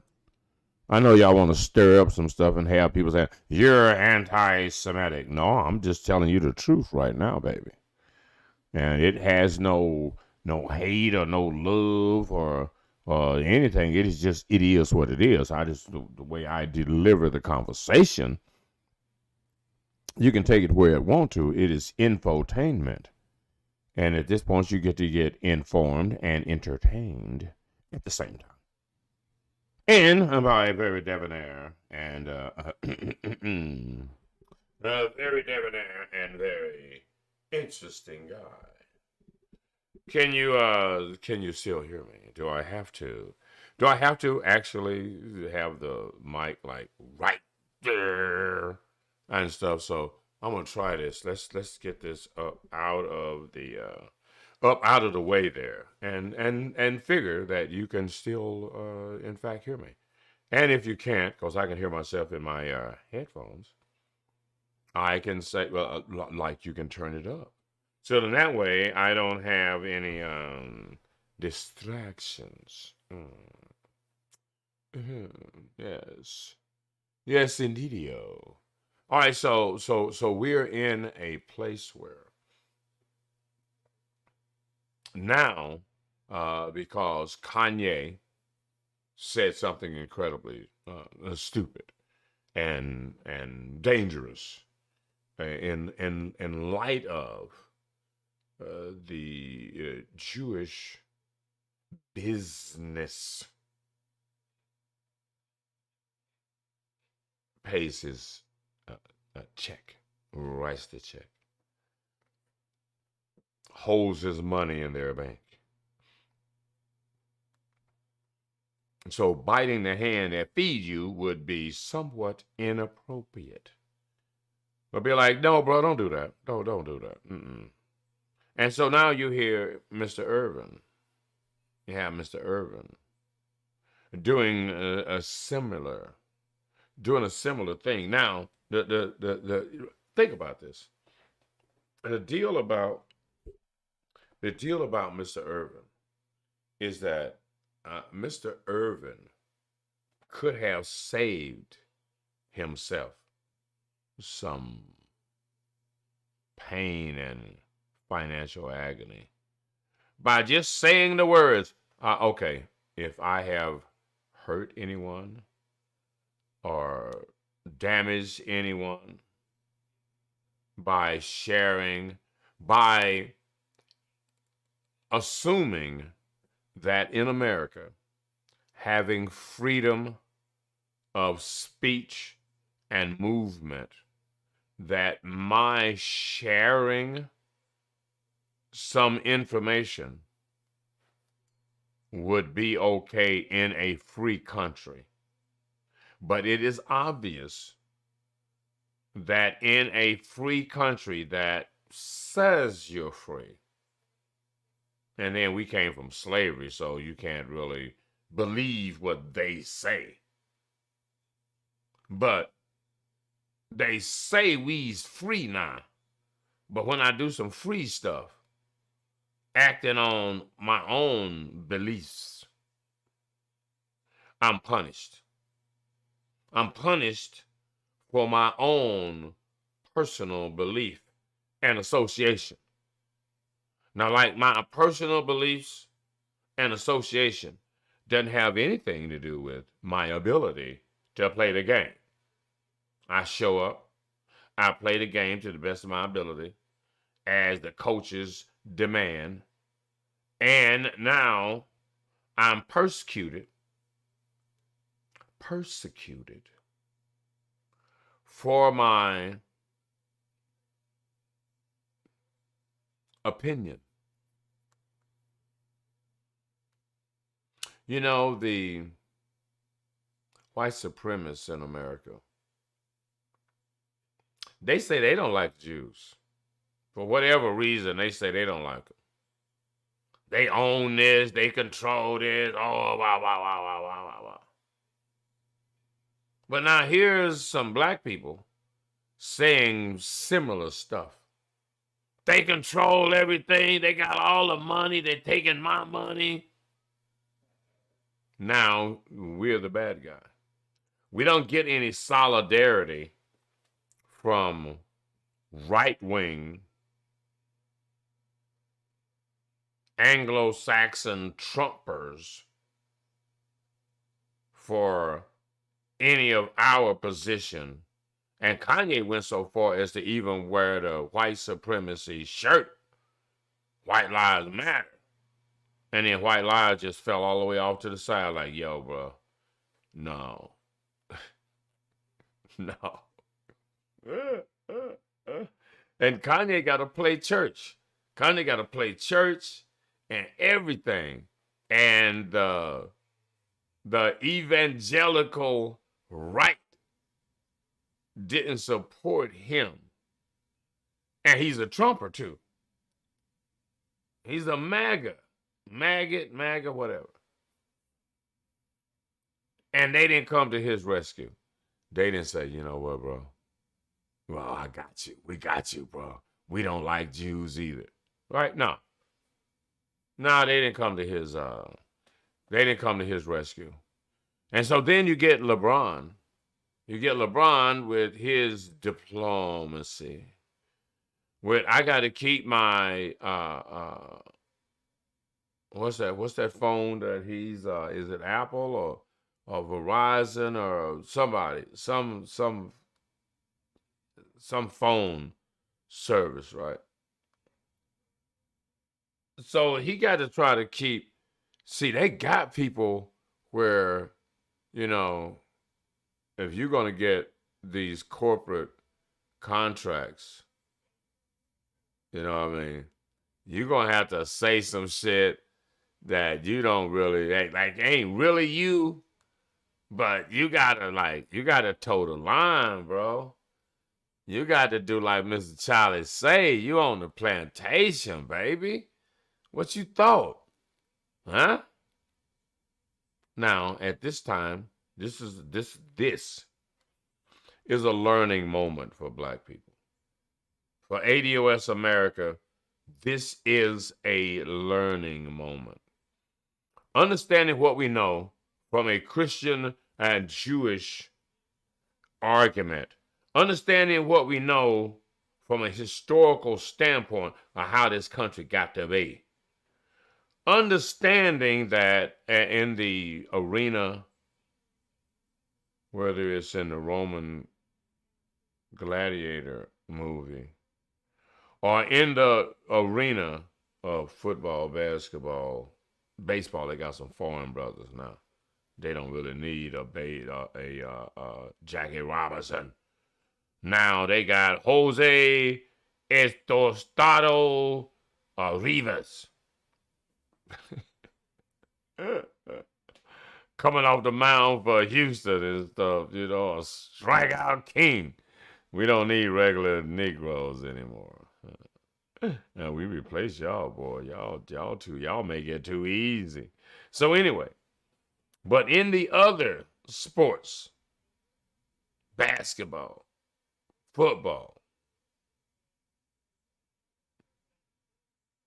we the king. Y'all couldn't take a knee though. Y'all couldn't boycott football, and y'all couldn't get behind Kaepernick for reparation. So, but here we are with Ervin, and we got a split. We got Ervin, and we got LeBron. One for Mr. Charlie and them for the plantation. one for the slaves, one for the peasants in the field, the field hands, shut up and dribble. So now, at this point in time, this is a great opportunity for a show of unity as black people, as ADOS people, as, okay, you can't just arbitrarily call hate hate. You can't just make up hate hate. If I criticize you for dragging your feet and not being productive, you say, you just a hater. You don't like me because I get to walk around and don't do nothing. And you got to go to work every day. You don't want me to be a panhandler. Well, so look. That's another story, and we're going to get to that before I leave. So what the system is saying, black man,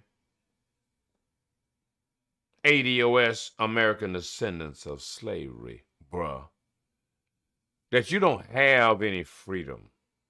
Your opinion, your thought, your religion don't matter when it comes to the man and his games that you play. Shut up and dribble. Well, now, fact of the matter is, if you stop dribbling and keep talking, will there be a game? If all of the brothers say, no, that ain't the way it's happening, bro. We don't think that your attack on this brother is valid. We don't think that the politics of this now is whatever Jews say, rule. And you can't say nothing. He who has the goal makes the rules. Constitution does not apply when you got a job.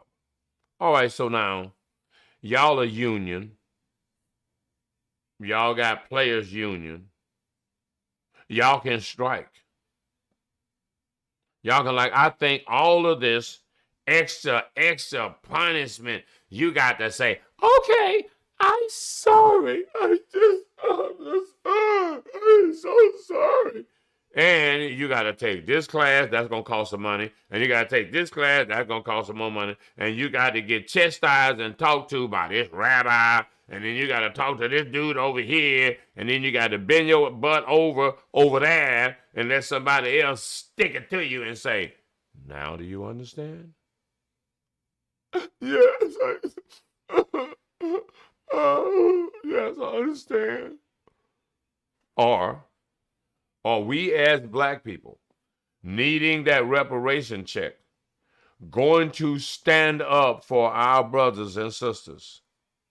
Even if it's the damn Kanye and nuts as he is, and he has switched to the other side, you know, somebody got to just pull the brother to the side and look, bro. Slap him around a couple of times, give him some Will Smith treatment. Like, yo, bro, Will Smith time, what you talking about? Pow! That. What's your problem? Bruh? What's your problem? We got rules around here. He will not say some dumb stuff, and we got to come and prop it up. So at this point, we got to let folks know. Say, hey, look, bro, this ain't like all like that. This ain't like all like that. Now, you don't sign everybody's paycheck. Well, you do sign a lot of people's paycheck, Mr. Jewish man. But you got to understand, that we are humans. We are Americans, and we got opinions and convictions and rights too. And Miss Child, you just can't do this like this. So what we're gonna do is, we ain't gonna play. We ain't gonna play. Ain't none of the brothers from the plantation playing until Ervin is playing. Simple as that. Power, there's power in numbers. We don't have to be bullied. Right now, we just being bullied right now. We're just being bullied by the Jewish community. I don't see the Jewish community coming out in support of reparation. Y'all come out in support of reparation, and then, okay, all right, we might be able to have some solidarity. We might be able to have some solidarity if y'all come out and support ADOS for reparation, Mr. Jewish community. Y'all being persecuted, that's right, with the Holocaust. We being persecuted with slavery, still being persecuted right now, today. With Ervin, with our other brothers that sometimes they a little slow and they don't come off so articulate in their position, but they got other brothers out here that know how to deliver the message.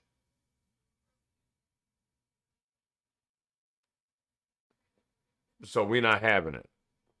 Y'all shouldn't be having this. We shouldn't be having this discussion.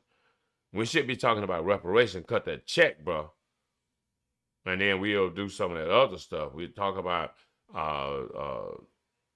anti-Semitism. We'll talk about any of that. We'll talk about the left versus the right. Well, we'll talk about all of that. But so let's do that. Let's get reparations straight, and then we can talk about. Then we can have a conversation about other stuff that might be important in America. You know what I mean? Because there appears to be some consolidarity of thought with right-wing folks. Right-wing folks don't like Jews. We having a problem with Jews. Right-wing folks talking about they having a problem with the government. We having a problem with the government. See, we got stuff in common right here. We might be able to find some common ground. And we all can just Rodney King get along. And y'all need to cut the check. And we can solve a lot of this. Yeah, cut the check. So, Jewish community, if you think you need some special kind of treatment, hey, this stuff is reciprocal. 2 for T and T for 2 is you and me, the blacks and Jews. La la la. I'm just saying. Act like you know.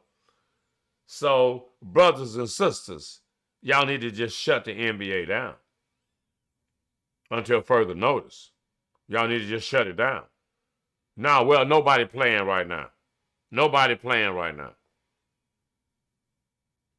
It ain't so much that Ervin was right, but he ain't wrong.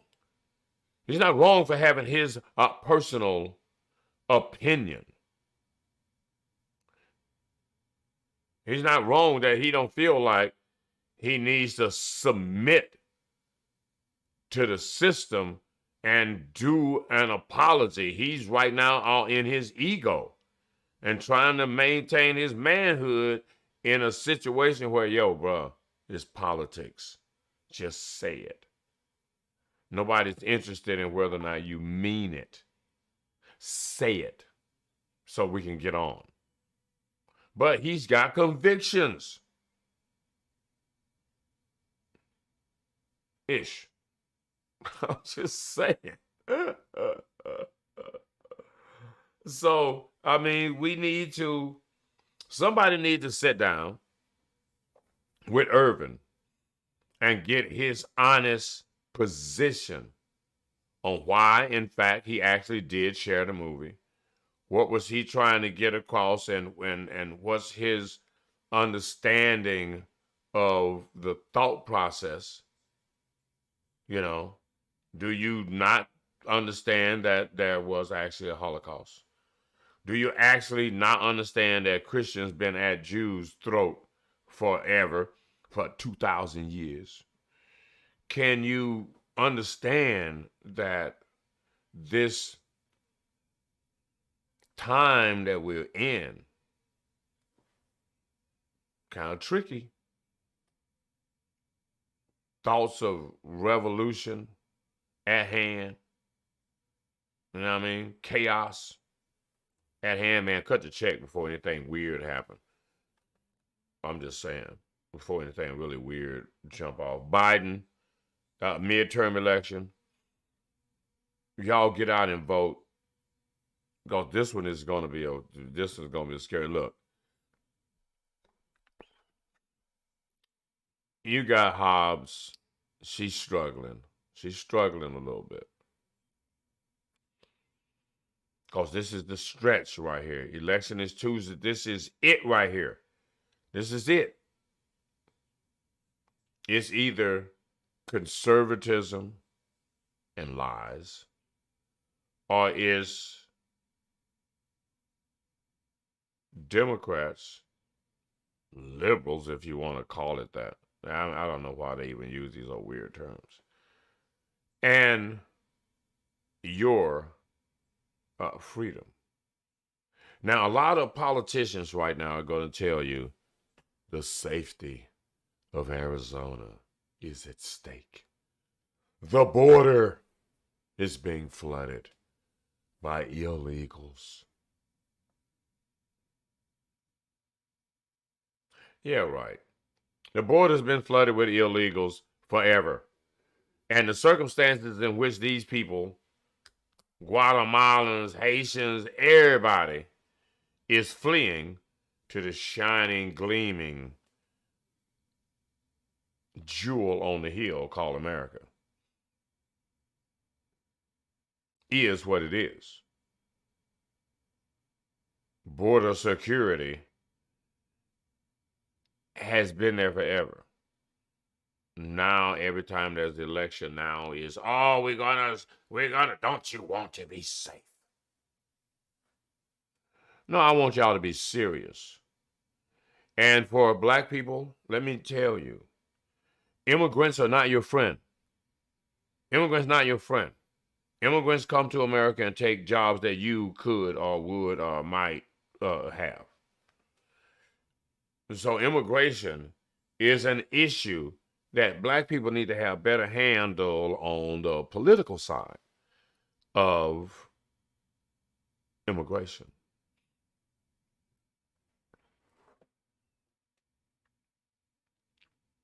If we are going to do this political game, one thing we're going to need to do every now and then is be honest. It is obvious that Lake is a liar. It's obvious. She supports Trump. Well, you can't help but be a liar. Anytime you can't say that, okay, Trump lost the election, fair and square. Now I have a problem with you and the fact that you got a problem with the process all of a sudden. You don't have a problem with the process when you're winning. You have a problem with the process when you're losing. That's a sore loser and bully-ish attitude. I think that in this particular midterm election, that Hobbs is the better candidate, that Kelly is the better candidate. Just based on track record, Hobbs was brave enough to go against the mob mentality of conservative republicanism and Trumpism in Arizona and certify the election and say, yes, Biden won in Arizona. That took a little heart. And I must admit, she's not the most articulate speaker out there. And I don't want to say like, okay, she means well, and that be enough. Or that Lake is just all show, TV, and will lie in a second, in a heartbeat. Do you want the representation of Arizona to follow the lies of the Trump Academy of fake and man-made news? Or do you want some reasonable assumption of a democracy, of fairness, of everything is going to be okay? So in this election, midterm, it is, in fact, a better plan to pretty much just go Democrat down the line, just zoom, because you're dealing with an area of integrity here, of accountability. And if nothing else, you want to vote for accountability. And voting Republican is not voting for accountability. It's not voting for justice. It's not voting for freedom. It's not voting for equality. It's voting for lies and a traitor that attempted to overthrow the country and is still working his treasonous magic across the country. So for you, as citizens that really need to take a good look at where we are and where we are going, and it don't look good. I'm just saying. That's my political position. Hobbs should be yours. All right, so that being said, looks like we got some things going on in Glendale. There has been some reports of vandalism of city buses. City buses driving through Glendale, specifically on Glendale Avenue in the West Valley, in the city of Glendale, has been pummeled with debris, with rocks, with bottles. Now, I haven't seen or heard anything in the news like that about this. Should we say that this is a retaliation for the homeless, the downtrodden, the starving in the cold? Citizens of Glendale that have been left behind, forgotten, would like to be overlooked with the Super Bowl. With the Super Bowl coming soon. Now, so to clean up the city and put new lines down in sparkly streets and give the illusion that Glendale is a great place to be and to live and to visit, especially for Super Bowl, and not see what is going on in the community. No panhandling as of this month. So are panhandlers retaliating and damaging the city buses, the transit system. What will they do next? What will they do next if this is kind of overlooked and blah, blah, blah, blah, blah? Oh, so what is it costing? The vandalism, the disruption of bus service. What is all of this costing the citizens and the community? So, and this is a good trade-off, I take it, to deny panhandling in return for damaged city property, taxpayers' property. I don't know what y'all gonna do now, boy, but y'all gonna have to do something. Hey, maybe just give the homeless people out nice clothes. So look, bro, if you're gonna be panhandling, you're gonna have to you're gonna have to dress up a little bit. Dude said, well, if I dress up, I'm not gonna look depressed and starving enough to get sympathy for at least $1, $2, $3 to $5. I'm trying to get something to drink, bro. Y'all playing right now. All right, so we've got that going on. I am attempting to carry out another little process that East Lake Park is going to be a part of. Shout out to East Side, Motorhead, Snaps, Bamp, all of East Side brothers that I've been knowing for a number of years. I'm going to have to come down to the park and do a little live, because I was kind of checking out a program, the Uncle Charlie Show, where my I think my hood credentials has been in question, and my association with the community has been in question.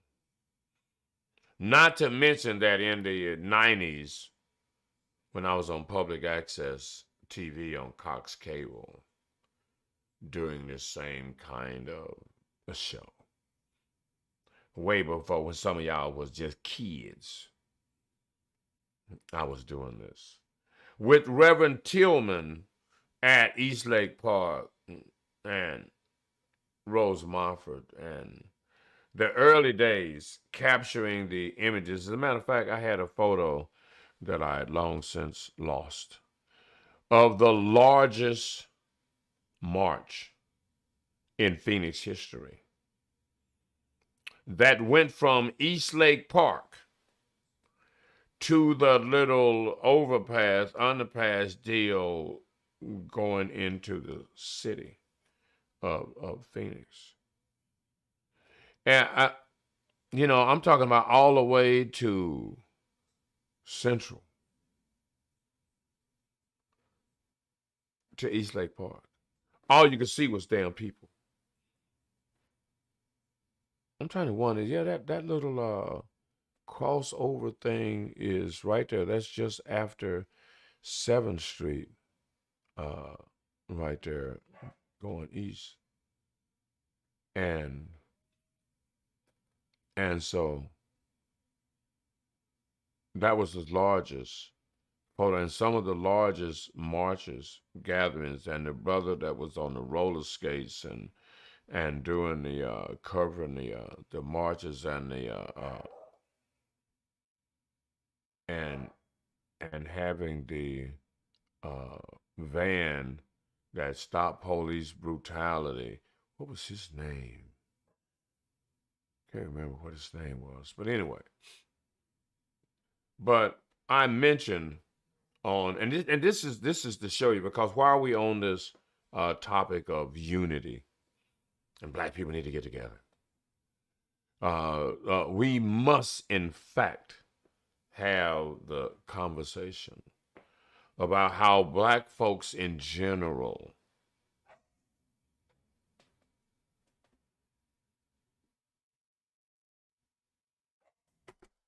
Oh, shit.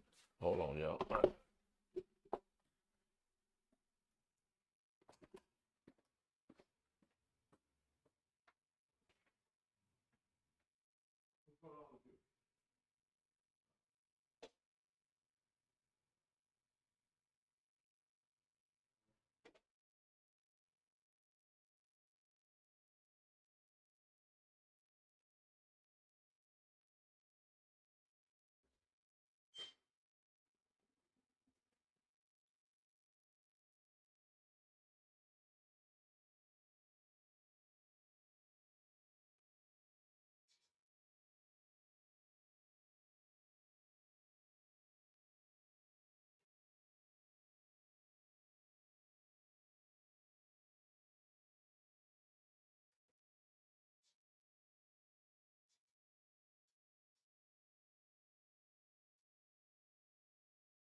Sorry about that.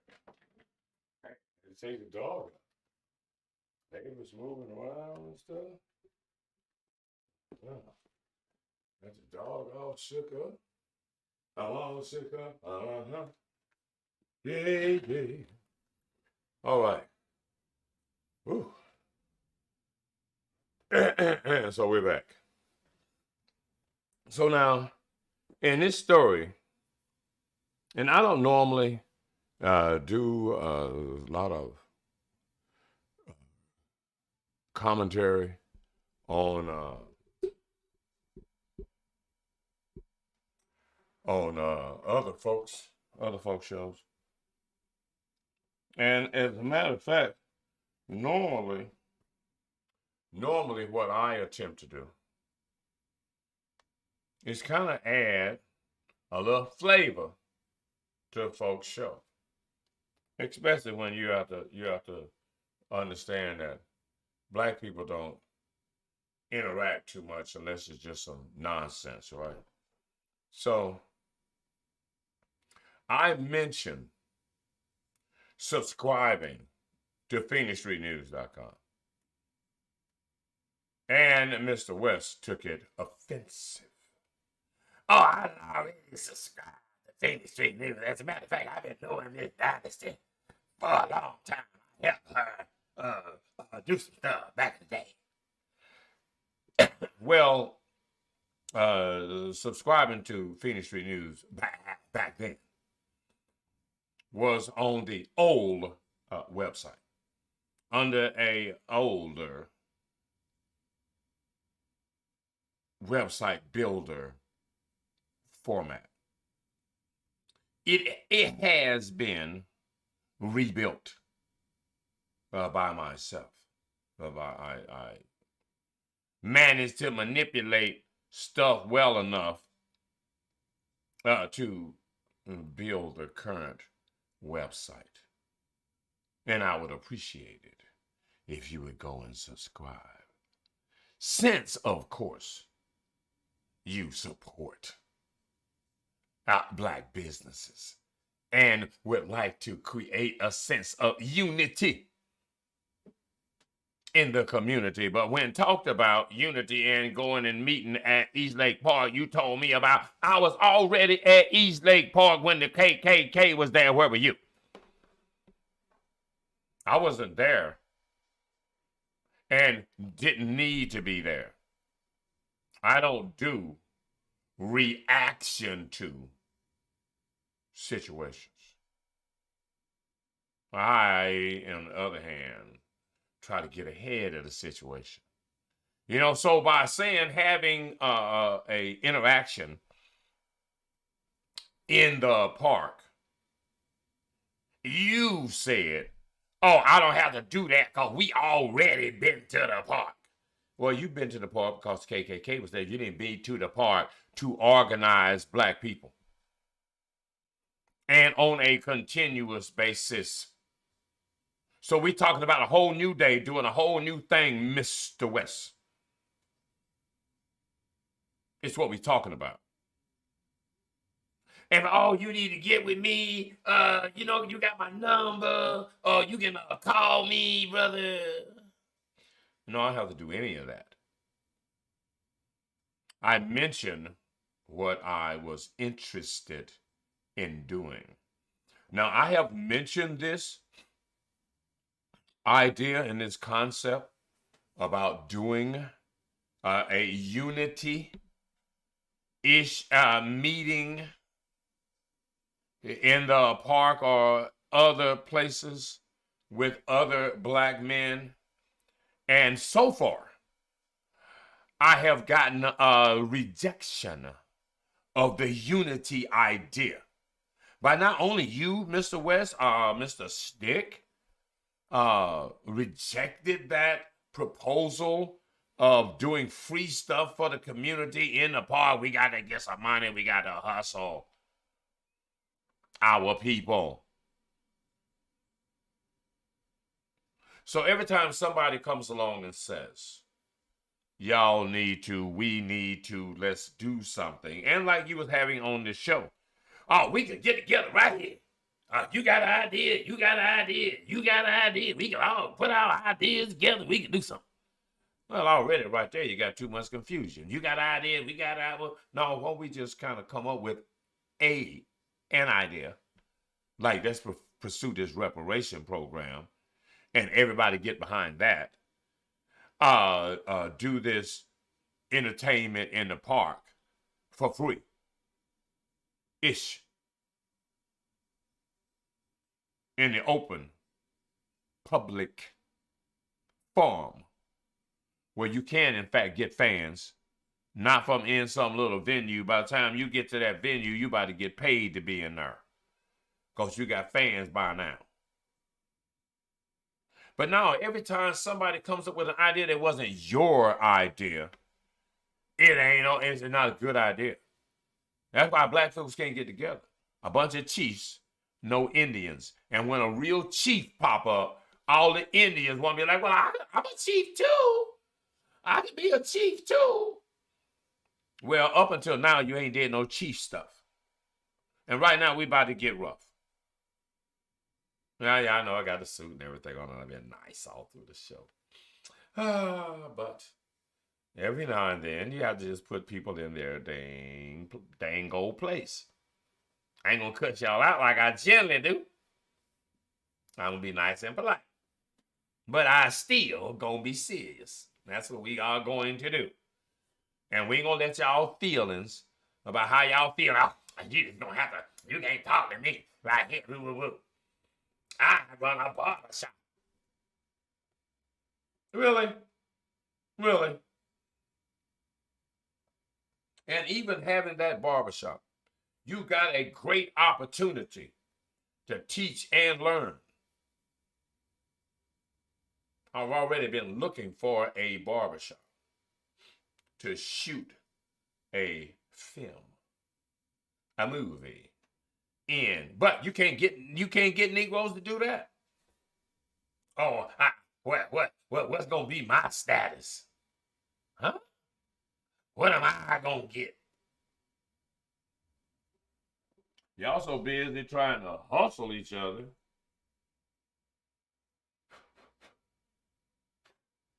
Y'all ain't doing like Jews. See, the one thing about Jews is what Jews did was because they were put in the ghetto, outcast, treated like niggas. What did they do? They used that to their advantage. And they got together and teamed up on everybody else. Teamed up on everybody else. We got better stuff and we handle money, baby. Everybody need that money. They do business. They got a lock on doing business. They stick together. You could take a little note from the playbook. Unity, even in small numbers, is effective. Is very effective. Numbers matter. There is power in numbers. I could have 500 people with no money and like 5 people with some money. My 500 people are more valuable than them damn 5 people. They don't know it. They don't feel it because they ain't together on nothing. But if they were together on something, if them 500 people had $500 each and put it together, oh boy. Now we about to do some damage. Numbers matter. And that's the problem with black people. We don't put our numbers together. We don't put our head together. We got too much separation. Not enough integration. You know, back in the 40s and 50s, early 60s, when they had segregation and black people had to be together. You had no choice. You were forced to be together. That's how you got to Black Wall Streets and thriving black communities, because we had to do it ourselves. When we was like, you know what? Y'all can come over here and spend y'all's money with white folks.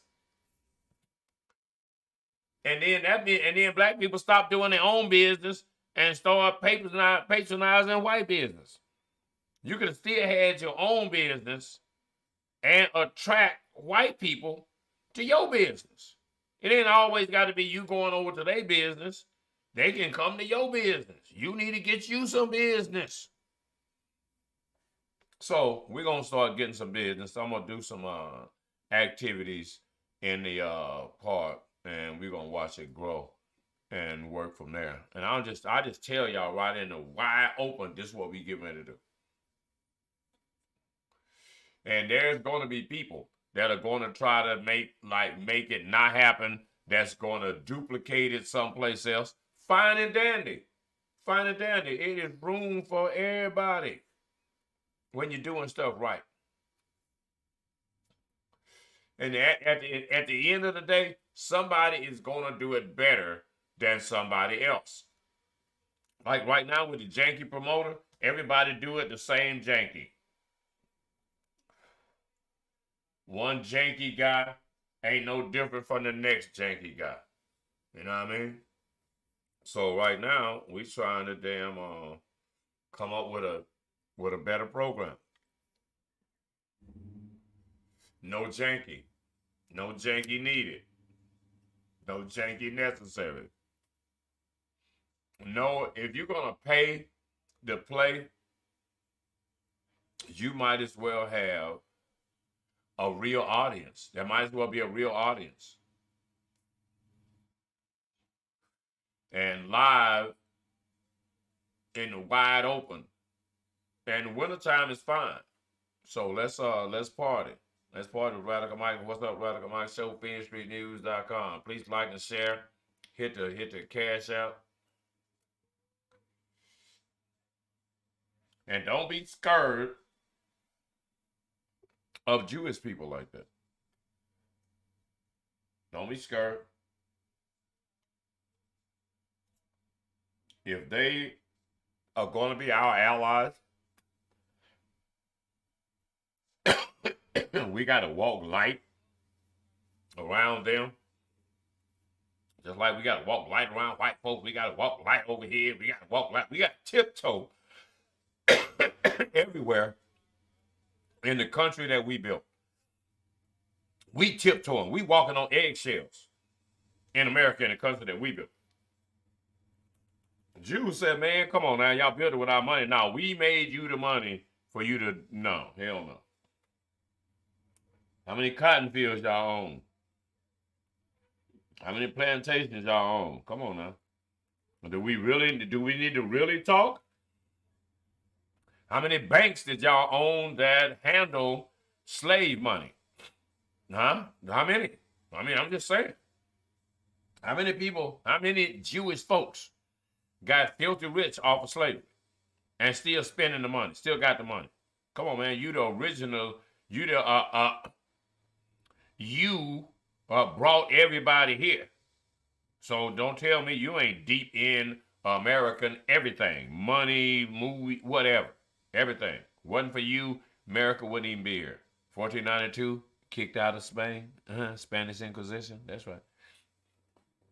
So you are a major reason why we have America and had slavery and a lot of other persecution and prosecution and some more stuff. So right now, the only thing we just trying to do is get the check, bro. We need a reparation check. We ain't got time to be playing with y'all. And we're not going to be bullied. We're not going to be just bullied like that and stuff, whether it is Kanye, Lord have mercy, or Ervin. And we're not going to have LeBron's coming up and running interference for Mr. Charlie and them. Well, this our white, this our Negro right here. Yeah, raise your hand up. Yeah, sir. Eyes for Mr. Charlie and them. And please refrain. What I supposed to say? Yeah, please refrain from saying anything. What's that? Negative that might be seem like it could be anti-Semitic or anything about Jewish people, no matter if it is in fact true.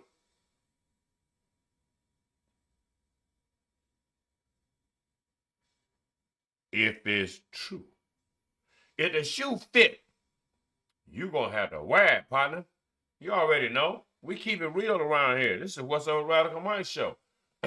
What's Up is an acronym for With History, America's True Self Unfolds Painfully. All right, don't shoot the messenger. I just bringing you the facts. Not as I see it, as it is written. Y'all wrote it down. I ain't had nothing to do with that. The Council of Nicaea, when Jesus was added in 325 AD, how far is that away from the so-called crucifixion? Huh? You just adding Jesus to the Bible 300 years, like 200 and some years after the crucifixion. He just get added to the Bible. Come on, man. Y'all play a lot of games. Y'all play a lot of games with religion. And this whole bickering back and forth with Jews and Christians. Hey, with the whole cross, we had slavery. With the whole cross, I ain't seeing where Jews or Christians has been helping our brother at all. As a matter of fact, I'm seeing that there's really some problems with the way the Jewish folks and the Christian folks been handling my people. Will you let my people go? I feel like I'm about to damn walk around the walls of Jericho right now. I need that check so we can stop some of this persecution going on in America still. While y'all always throwing your hand up in the air, foul, somebody is being bad to Jews. Somebody being bad to black folks every day. Every day.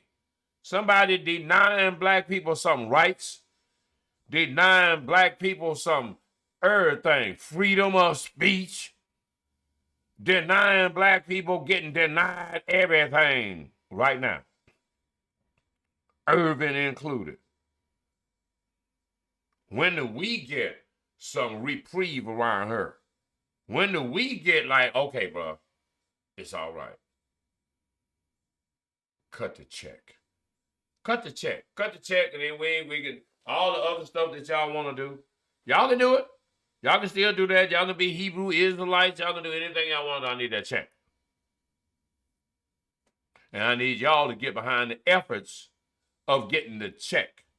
So worry about going to vote. Okay, we'll vote if y'all gonna be voting about, if y'all gonna be talking about we can get the check. Because otherwise, why we need to vote?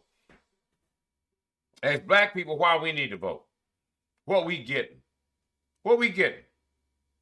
As a matter of fact, we ain't voting no more until we get that check. Anybody that ain't talking about reparation, check. We ain't checking you on a box of nowhere. Period. Now y'all gonna get with the program. Y'all gonna see that black lives do matter and black lives can make a difference if all black lives is on the same page. As individual black lives in America, we don't matter that much. But collectively, we make a major difference. We make a major difference nationally. We can't always make a big impact locally. Like here, it's just not that many black people. It's just not that many black people. So black people got to really be tight here to get political action. You got to be really tight. Because there's only a few. You got to be really tight and make a lot of noise. A lot of noise. You know, squeaky wheel gets the grease. So you got to make a lot of collective noise in order to get heard when you got small numbers. You just can't show up and everybody be like, damn, what do they want? They probably having a party. Go and watch your business. But they talking loud. It's like, wait a minute, what is this? What they say? Oh, okay. Yeah. A lot of them are listening. So when you got a lot of people listening, that's when things get kind of scary. Kind of like the Martin Luther King or Malcolm X situation. When you got a bunch of people listening to what you're saying, now you become dangerous. You can say whatever you say as long as ain't nobody listening. When people start listening, people start donating money, hit the Cash App. Donating money, people supporting that guy. People are supporting that rhetoric. He's hateful. He's anti-Semitic. No, I'm not. None of you will never be able to call me anti-Semitic or racist. I keep it real. The names have been changed, of course, to protect the innocent. But other than that, I keep it real. I try to deal with facts. Verifiable facts.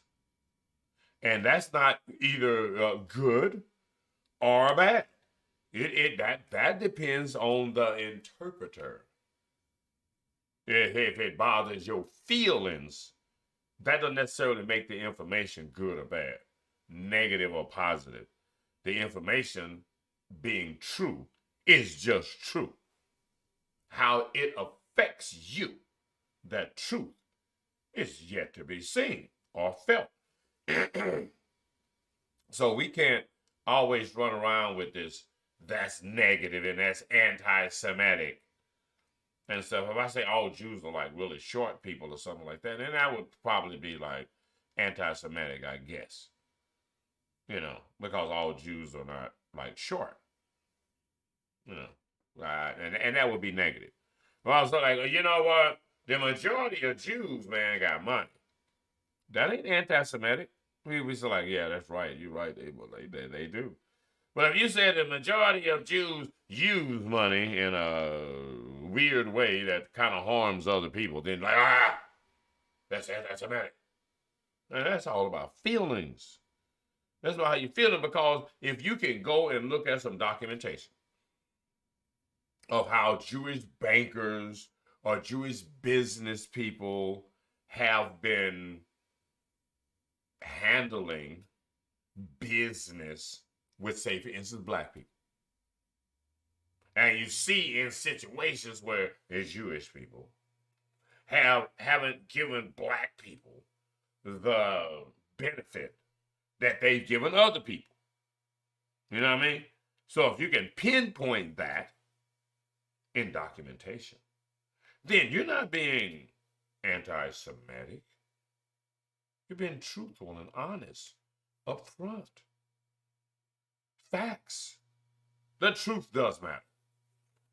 Facts over feelings. What you feel is irrelevant. I know people make what they feel front and center. But what you feel don't mean nothing. What is what is. The truth is what it is. Truth matters more. All right, until next time, it is the What's Up Radicalmike show. And we keeping it real over here. And y'all gonna have to damn move fast if y'all gonna keep up. I'm telling you, y'all gonna have to move real fast if y'all gonna keep up. Can I give y'all some more gospel? Shall we? Can I give y'all some more gospel music? On the way out, where were we last? Can I give y'all some more gospel music? Take your burdens, man. Let's go.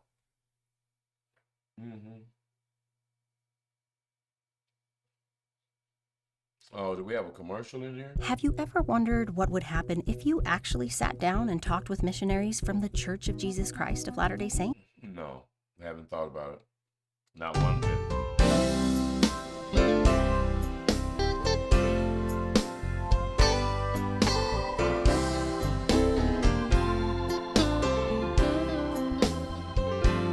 If you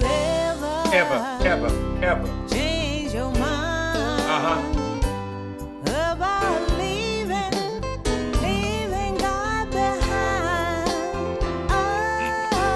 take it to Him, take all your burden, take it to God in prayer, yeah.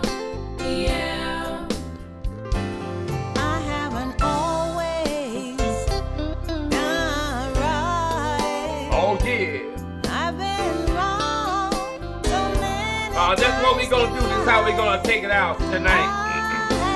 Take it to him. Take all your burdens. Take it to God in prayer. Yeah. I have been lonely and sad too. That ain't all I've been through. You know we gotta keep it moving on here, right? Right. Bruh. We gotta keep it popping. There's a story behind my praise. That's why my hands Yes. continue to raise. You already know. I'm gonna praise him Carolyn Taylor. for the rest of my days. There's a story behind my praise. There is a story behind my praise. Anybody got a story? There's a story behind my praise. You know it is, and we're gonna keep it moving. You know we're gonna keep it moving. All on the gospel playlist. You can check it out. When I could not see my way, but he made a way for me. When I could not see the break of he made a way for me. Stumbling blocks all in my way, but he made a way. One day, I'm so glad. Oh yeah, he made a way for me. Everybody clap your hands. Oh, when I could not see my way, he made a way for me. When I could not Yeah, right now we in church, baby. Oh, you don't know, you don't always go to church, but you gonna get a chance to get a little church on Sundays.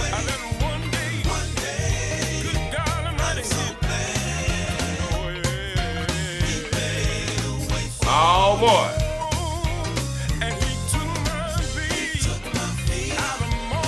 Oh, you know we gonna keep on doing like we do it. This is off the playlist. Our Christian playlist right here. You already know. You already know. I don't know why. Maybe I didn't pay my subscription. I don't know what happened.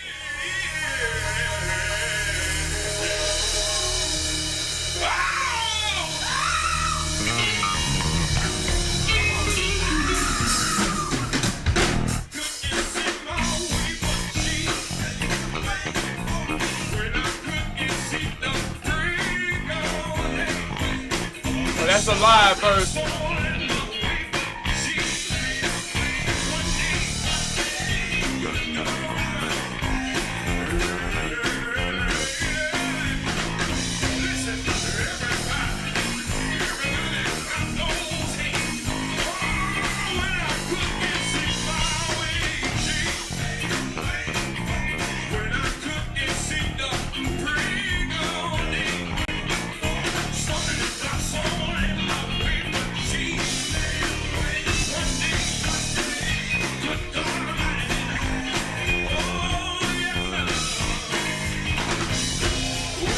Man, look at here. You know how we do it. We got here right here, going through the playlist right here. We got everything for you. We got gospel music.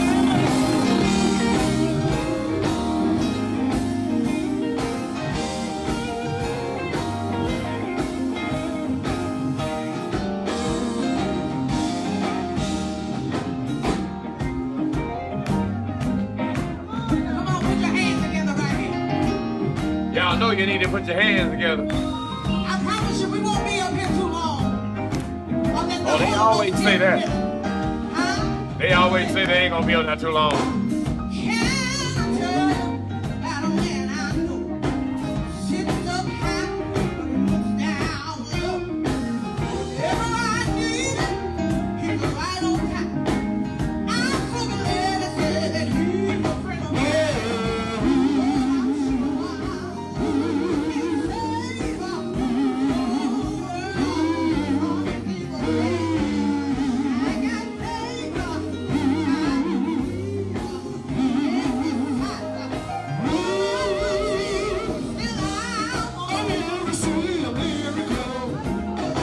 right here on the gospel playlist. You can get all of these doing hits right here. Compliments of Mr. Devin Womack. Put your hands together and welcome live from Tupelo, number 2, the Spiritual Messenger.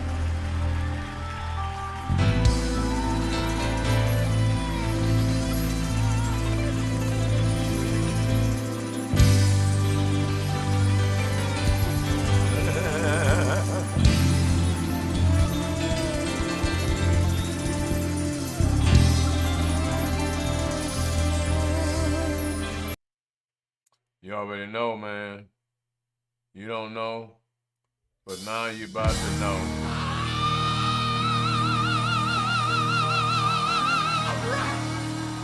Let's go to Columbus, Georgia, and stand to your feet and bring on David Hammond and the chosen disciple. You already know, Mr. Hammond. Come on in here and let him have it.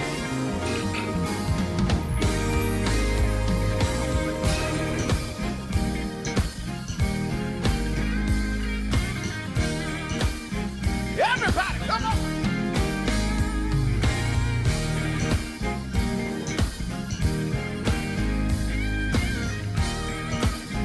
Look at here.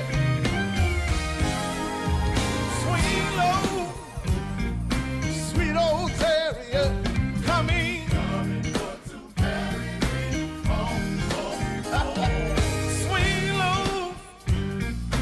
Sweet old terrier, yeah, yeah. Look ahead. Sometimes up and sometimes down, but my soul is heaven bound. Sweet old terrier, yeah. Man, look at here. Y'all already know. Y'all don't know. Y'all about to know. We're going to roll out of here with some more gospel. We're going to give you gospel music from the gospel playlist. Ain't no doubt about it. We are the group friends, and we just come to encourage you that no matter what the situation is, it's gonna be all right. No matter what you're going through, it's gonna be all right. No matter what you're going through, it's gonna be all right. Well, all you gotta do is look at your help and know that your help coming from the Lord. Yes, it does. Well, He may not come when you want Him, but He'll be there right on time. Right on time. No matter what you're going through, it's gonna be all right. It's gonna be all right. You know what? No matter what you're going through, it's gonna be all right. Ervin. Whatever the situation, it'll be all right. It's gonna be all right. For real. That's right. And know that your help coming from the Lord. Yes, it does. Well, He may come when you want Him, but He'll be there right on time. Oh, no matter what you're going through, Man. What? Y'all don't know nothing about none of this. Y'all don't know nothing about none of this. I want to show you something. Ain't no doubt about it. No. He is 24 They ain't gonna hours show us permanent. none of that, Okay, baby. No, you're not. We're gonna skip right through that. Y'all, I had a friend of mine to come help me do this one. The late great Pastor Sean Jones. Y'all clap your hands while we sing it. Lord, I really want to thank you, Lord, for blessing me. Yes, sir. You opened up so many doors that were closed. To me. You never left my side, but always were right there. And I don't have to worry about tomorrow, 'cause I'm in your care. Whatever you do, Jesus, Man, look. And I need more gospel music. All right, this list is not as deep as it needs to be. I got a testimony of how good the Lord has been to me. If you know He's been good to you, Wait a minute, hold you on. ought to praise God. How did I do that? How did I do that? I played the same song twice. Because I got it on the playlist twice. Why I got it on the playlist twice? That's crazy. That's crazy. This is for all my thankful people. Y'all do me a favor, turn your radios up. Let's go. Have you ever looked back just to see how good he's been? Listen, so many times in my darkest hour, Lord, you've been my closest friend.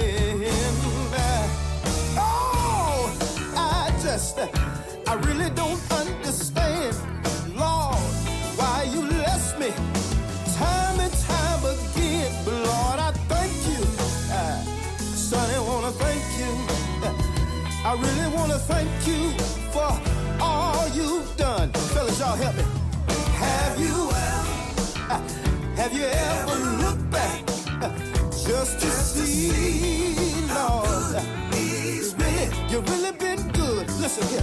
So many times, Lord, in my darkest hour, Lord, you've been my only friend.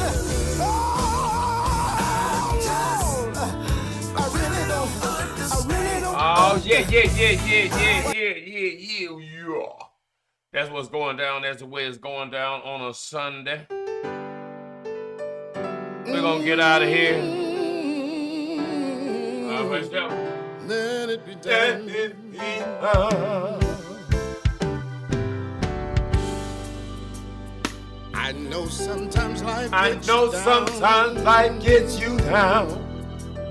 And it seems like there's trouble all around. It seems like trouble all around. Oh, yeah. Let it be done. Let it be done. I know it seems like the sun will never shine. And it seems like that old devil, he wins all the time. He keep winning. But if it's in your will, Lord, but it's in your will, let it be done. Let it be done. Somebody lost their mother. Somebody lost and it seems like the world is going astray. But if it is in your will, let it be done. Lord, I know if I put it in your hands. I know you've got the master plan, Lord. If it's in your will, Lord, let it be done.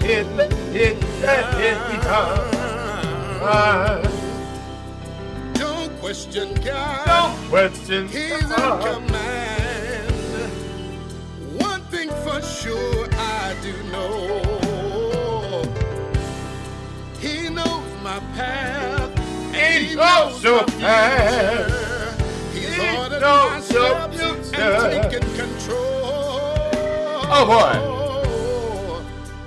If it's in your will, let it be done. Let it be. Let it be. Let it be done. You already know. Let it be done. On a Sunday, Radicalmike and the What's Up Radicalmike Show. Let it be done. Hold on.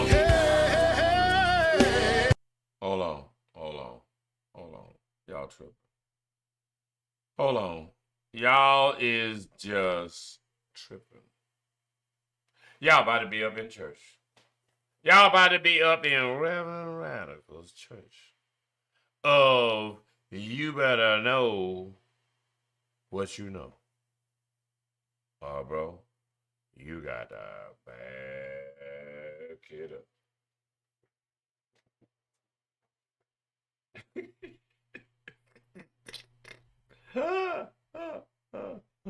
Oh my goodness.